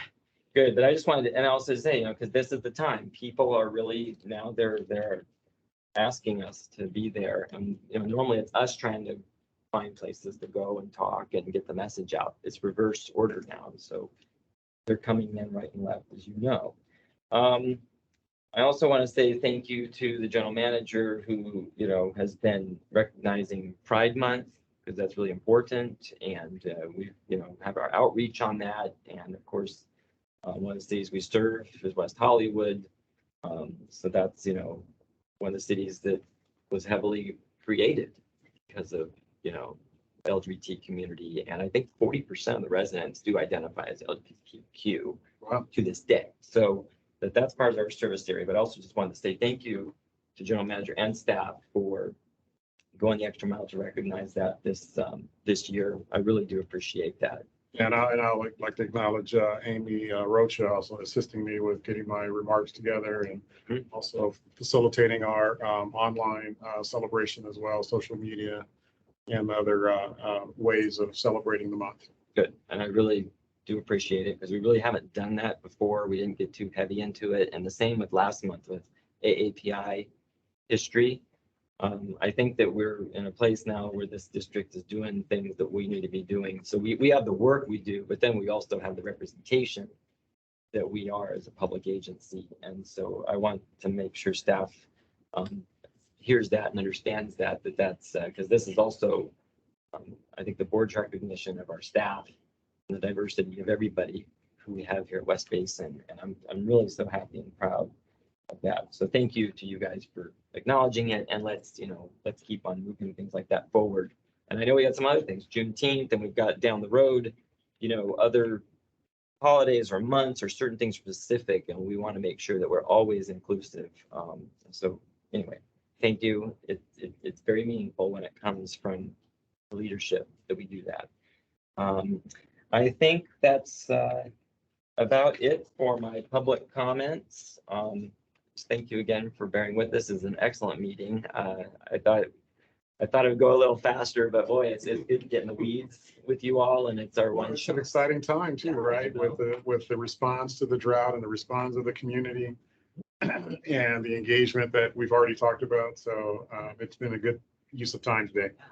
So I guess, one last thing, we have such an excellent staff, and I hear about it all the time. So, it's not just me talking and making stuff up. I tell you the truth that when I'm out in the field, it doesn't matter if I'm in my division or other parts of the service area or in the water community as a whole. West Basin has a really good reputation. Our staff does as well. And the great thing is the people are bold and they come up and say these things to the board members. And so I'm just telling you personally, that's what I hear on the street. And it doesn't go unnoticed, as well as you all go that extra mile and take the time that takes away hours in the evening or sometimes weekend. And I know that the general manager can work on the other ways to help assist with you all's time, but it's really meaningful when you can do that, because if the board members can't be everywhere all the time, but our staff does have those options sometimes. And so I know what I do sometimes is make a cognitive choice too. It's like, hey, maybe I can't be there, but if a staff person can be there, that's really still meaningful and important. And so that's why, bearing in mind that sometimes it might be a Saturday or, a Thursday night, which that's terrible for traffic, but just know that it's really, really important. And I think last but not least, so, I'm working with the general manager too, because this is the time to really get back out in the community. So we're trying to get those speaking engagements. We're talking to Rotary, we're talking to the Garden Club, we've got folks that are really interested in what we're doing, as well as the city council meetings and so on. So, and some of those are off hours, but they're really important to our residents and our constituents in the area. So that being said, I would just want to be upfront with staff in advance that, thank you for what you're doing and bearing with us as we do this, because it's kind of like, we are, 1 minute we couldn't do anything. Now it's all of a sudden we're doing as much as we can, but then the drought hit. So it's, now it's all hands on deck. So that's how I feel about it. But I'm really excited. It is our 75th anniversary. We've got a great set of residents that we serve in businesses, and it's our time to continue to shine. The plant's looking great. When I was over there the last few times, it's looking wonderful, and I know that the board has a lot of strategic decisions that we're going to look at and make, but this is really exciting. So anyway, all that being said, this has been a good meeting. If you ever need assistance on things, general manager and Julie know how to get a hold of me, because I will help make things happen to the best of my ability in Division 4, let alone where else I can help, because this is it's really important. West Basin as the fabric of our South Bay and West Side communities. We are leaders and we're going to keep leading. So anyway, with that, I thank you so much, and this meeting is adjourned. Very good. Thank you, team, for the great presentations today. Really appreciate it. Thank you.